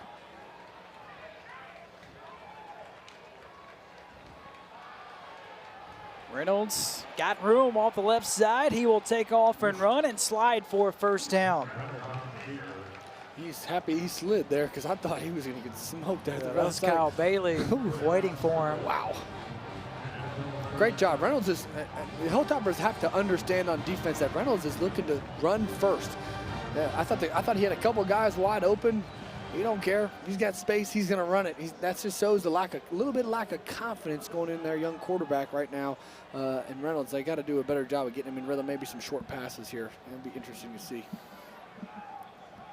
Charlotte with 238 yards of offense. 1st and 10 for the 49ers. Reynolds being pressured by Bailey, flings it up for grabs, and it's incomplete. Closest one to it was the freshman running back, Finger. I did like the aggressiveness call here. They tried to do a little double move, fake screen, run the guys vertical down the field. Got to hold up protection-wise, usually in those down the field throws a little bit. So great job by Reynolds getting the ball out of his hands, living to play another down, something that the Hilltopper quarterback really hasn't been able to do in the red zone. Maybe can learn from Reynolds there and a little bit of awareness to not get a penalty as well. Well, the 49ers are trying to build some momentum on offense. They only had 19 total yards in that 3rd quarter. Thanks. Man coverage. Reynolds slings it, caught by Tucker. He stays on his feet, and Tucker drops shy of midfield, and this results in a 1st down for Charlotte. Yes, it does. Good ball. Good ball. Out again. Soft throw, softness out there to the field. Reynolds does a good job. Maybe he's a tick late. Maybe he can quicken up that drop just a tick, throwing that ball to the field. It takes a little longer to get out there. Great play by the receiver, making the first guy miss. But if he's accurate and on time, he will get run after catch. I promise you that. Tucker's been the playmaker on the outside today. 5 catches for 96 yards for Charlotte. From the 47. This time rolling out to the left, it's Reynolds. He has some time and will now take off and run out of bounds. He is in Hilltopper territory. They will spot it at the 49. Yeah, good play there. Nothing open down the field. Use those legs God blessed you with and grab 4 yards, make it 2nd and manageable, staying ahead of the sticks. That's the key to this Charlotte offense, is to stay ahead of these sticks and make it 3rd down manageable.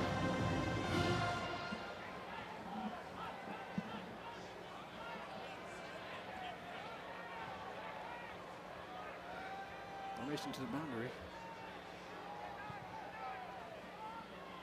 Play clock under 5. And now Charlotte calls their 3rd and final timeout. Well, 12:18 left in the game. So with the timeout, we'll take one as well. West Kentucky up 30-14, 12:18 remaining in the 4th quarter.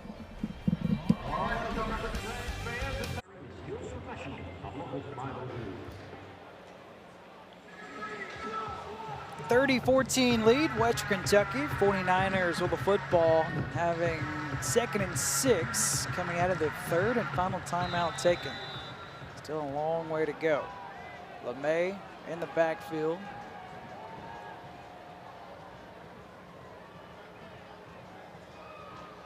Formation to the boundary has been successful. It's actually Finger in the backfield as Reynolds going up top, laying out, and just missing it is Tucker. Talk about a game of inches. How close was that? I mean, he had him. Same play that Benny scored on earlier, just a different guy running the play. Has one-on-one coverage with a drop-down safety, a run-protected safety, and Devin Key. And you got to make those throws if you want to be successful and want to win games in this conference, at this division, in this high of a level. Another pivotal 3rd down for Charlotte. They shift Reynolds over. LeMay will keep it, and he's got room off the left side, and LeMay has the 1st down, and a late flag is thrown around midfield. I don't think I've ever seen that one before. Fake to the running back. Holding. Positions. Offense number 70. 10-yard penalty from the previous spot. Just a killer. Still 3rd down. On the wide receiver on the outside. But again, with these penalties, are just Charlotte's just got bad, untimely penalties. It's just shooting them in the foot in this game. Now you got to think about it. You know, you're 12 minutes left in this game. You're 3rd and 16. you got to make sure at 14, you got to make sure that you just get half. As a quarterback, as a head coach, you got to echo, hey, are we going to go for it in this situation? If we're going to go for it, hey, I'm going to try to get half. If not, I'm going to be aggressive. Said wide receiver is actually on the left guard, Emmanuel. So another costly penalty against Charlotte. 90 yards worth of penalties today. Here's a screen trying to find LeMay, and Bailey is all over it for the Hilltoppers. Second time Bailey's sniffed out those screens. He does a good job of reading the quarterback, reading the tempo of the lineman. He's done a really good job. LeMay is slow to get up. It's been a tough day at the office for Benny LeMay. He has 45 yards rushing on the ground. His season low this season is 46 against Florida Atlantic. Looks like he's a little banged up, not moving that shoulder too well. Fourth punt of the night for Charlotte. Western Kentucky blocked one in the third quarter. Another rugby style. This is a low line drive. Roger Cray watches it bounce out of bounds around the 20. Let's see where they spot it. Clock is stopped at 11 minutes to play in the fourth quarter, and they will mark it out of bounds at the 20. Hilltoppers will have the football when we come back, leading 30-14 on homecoming against Charlotte. Western Kentucky 30, Charlotte 14 with 11 minutes to play in the fourth quarter. An offensive explosion today for the Hilltoppers. Huge. Came into this game averaging 21 points in 337 yards per game. They're sitting at 309 heading into this drive. Last time they had the football, Ty Story had a touchdown reception. He's got 1st and 10 from the 20, flips to Sloan. Sloan trying to get him involved out in space, and Sloan burst ahead for a gain of 9, maybe 10. Let's see where they spot it. They give him 9, so 2nd and 1. Another completion for Ty Story. By the way, the last Western Kentucky quarterback to have a touchdown reception. Want to guess who that would be, Brandon? I have no idea. That would be you. Florida in 2015 on homecoming. Yeah, that was the You remember that? old six-pack, right six-pack. About fell when I caught it. I was so excited, ready to celebrate with my teammates. So good for Ty Story. That's awesome. Here's Walker with a first down run and more. Lunges across the 45, dropped at the 47. As a coach of a team that's down, you do not like to see 2 runs like that.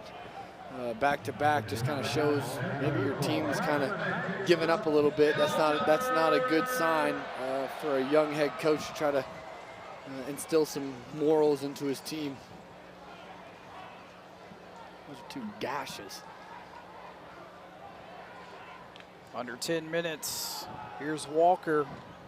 Walker across midfield. And really for the first time today, Gage Walker starting to get involved in the running game as he is now over 70 yards rushing today. And this is a guy coming into the season, Coach Helton kind of thought it would be running back by committee, but Gage Walker says he's not having any of that. It has been the Gage Walker show this season at that position. The only running back to touch the ball today, and only other rusher has been Ty Story. So credit to him, doing a good job. Story to throw. He's got a target open. It's Pearson, spins freeze. Pearson tackled from behind at the 34. What a season for Jacory Pearson, the junior from Fort Lauderdale, Florida. He was actually recruited by Brian Ellis, the offensive coordinator. Ellis back then was the wide receiver coach at Western Kentucky. Left, said, and then Coach Ellis said when he came back, sometimes that's all it takes. You know, you have your coach that recruited you to campus, and Pearson, one of those guys who just gained confidence. And so far, he's been the leading receiver this season for the Hilltoppers. He's done a good job. Walker can't quite stay on his feet as he got tripped up by Lance McMillan. Gain of 2 on first down for Walker. Pearson kind of reminds me of a receiver we had back in the day when I played at Western by the name of Nicholas Norris. Just a small guy, quick twitch guy that kind of got in and out of his routes really well. He was also from that Fort Lauderdale, Miami area, so they have a little bit of a commonality there. Story will throw it off of his back foot. It's another reception for Pearson for a short pickup. There was a little RPO that got a little messed up there. Looked like a little miscommunication. Two bullers ran into each other. Great job by Story to just kind of knowing that, having the awareness that it is an RPO. I got a little receiver out there with a little softness. Might as well just give him the ball and let him roll. 7th catch of the day for Pearson, by the way. Under 8 minutes left in the 4th quarter. 3rd and 6 for the Hilltoppers. Swinging out to Walker. Walker can't get around all those white jerseys. Gets back to the line of scrimmage. 4th and 6 coming up for the Hilltoppers.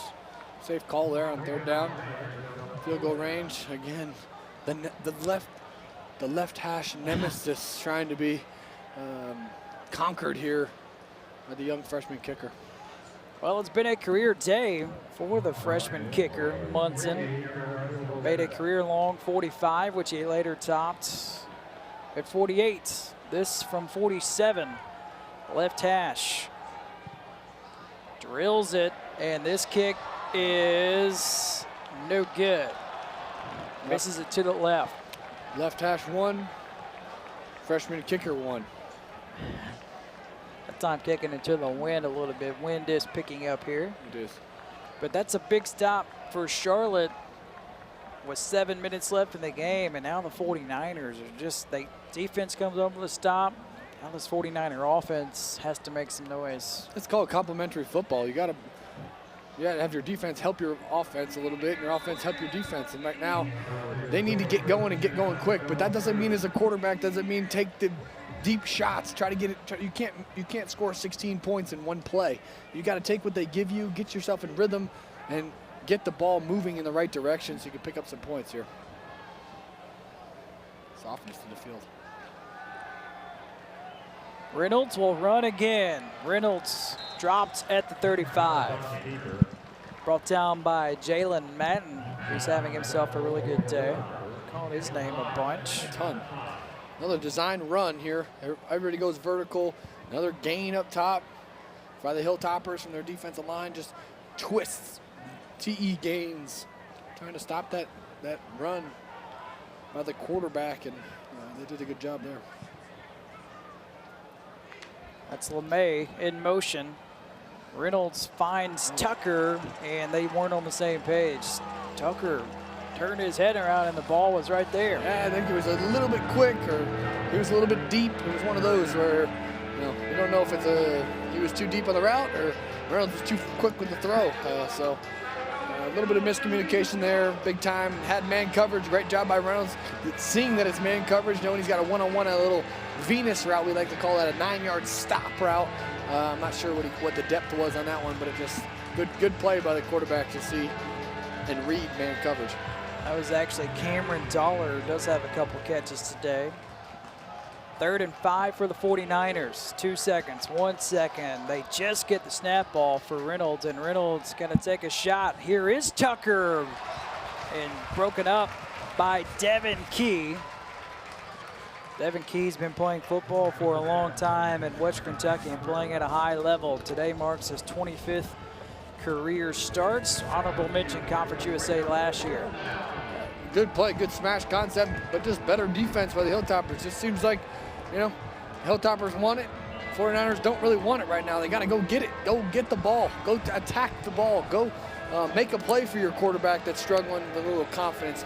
I think that's important, just to evaluate from here forward, that's for sure. Like going forward here on 4th down? Got to. 100% got to go for it. From their own 35. Man coverage every snap this. Reynolds, a shallow cross over the middle. The Hilltoppers were prepared to it, as that was Tyler Ringwood with his first catch of the day. And from the spot, he is short.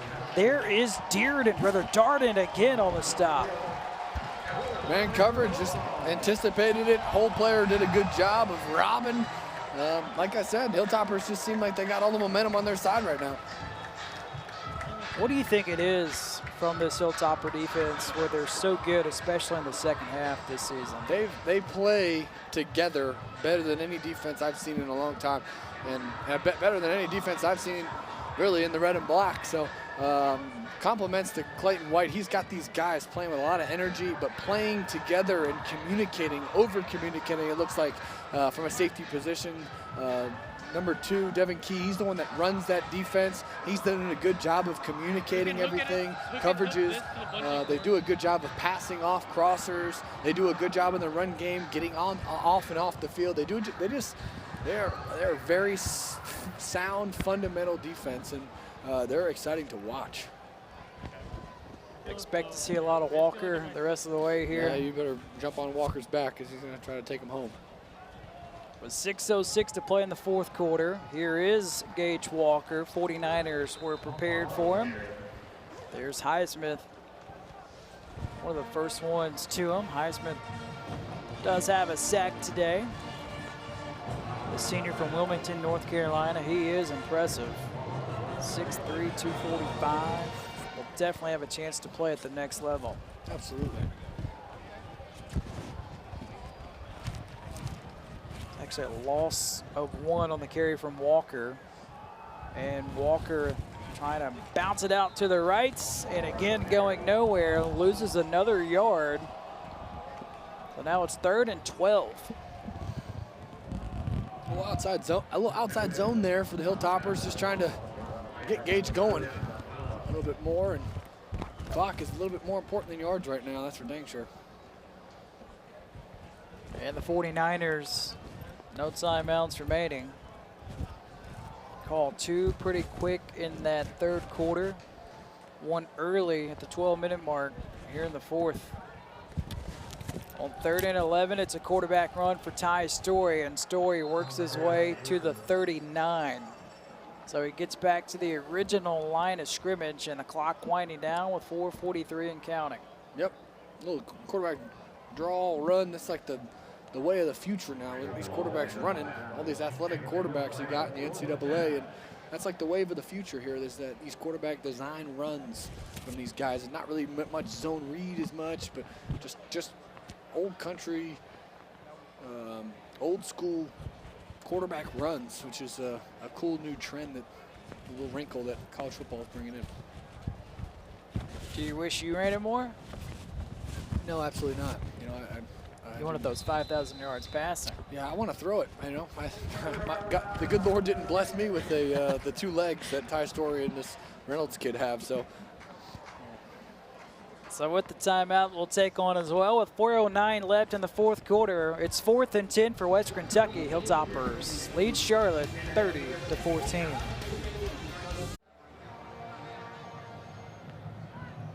Homecoming this afternoon at Western Kentucky, and it's been an eventful day for the Hilltoppers as they lead Charlotte 30-14.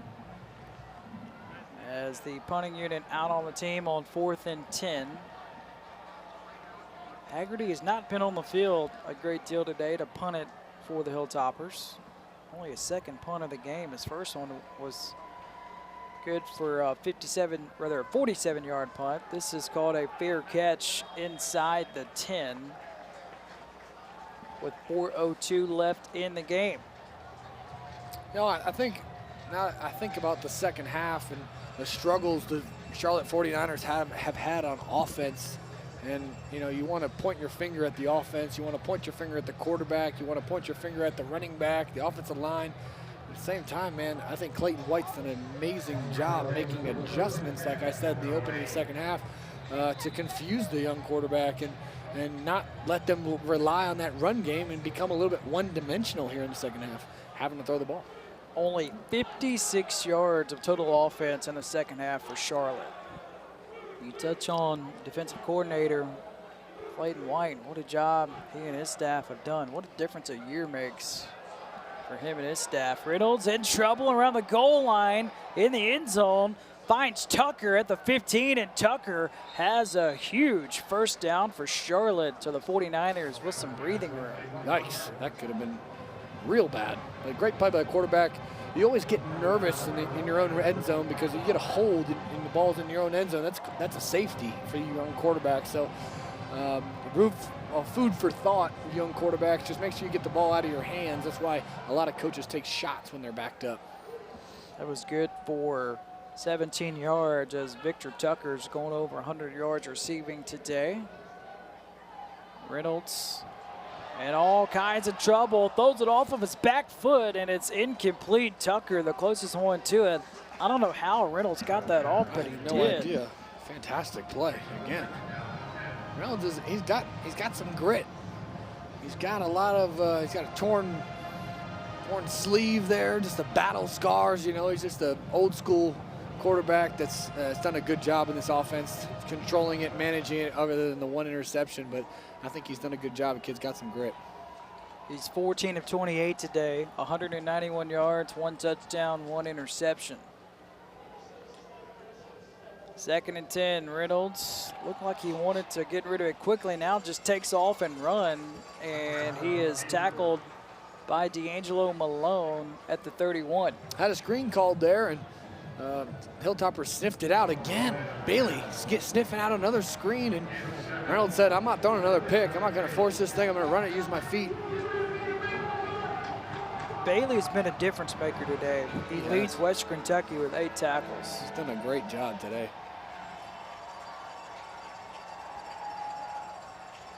3rd and 3 for the 49ers. Man coverage. Reynolds again, down he goes. 2nd sack of the day for D'Angelo Malone. His 9th of the season, continues to lead Conference USA. Angelo Malone is a player. Quarterback, got to get the ball out of your hands, buddy. Got to get it out of your hands. Trust the protection, trust your line. No reason to bail protection-wise. I know he doesn't want to force it, but got to get the ball out of your hands. 49ers are going to go for it on 4th and 13. And there's D'Angelo Malone again, but a flip out to LeMay. LeMay is wrangled down at the 31. D'Angelo Malone inches away from another sack, but it'll be a turnover on downs with 2:02 left in the game. Good defense there. Not really Charlotte's game there.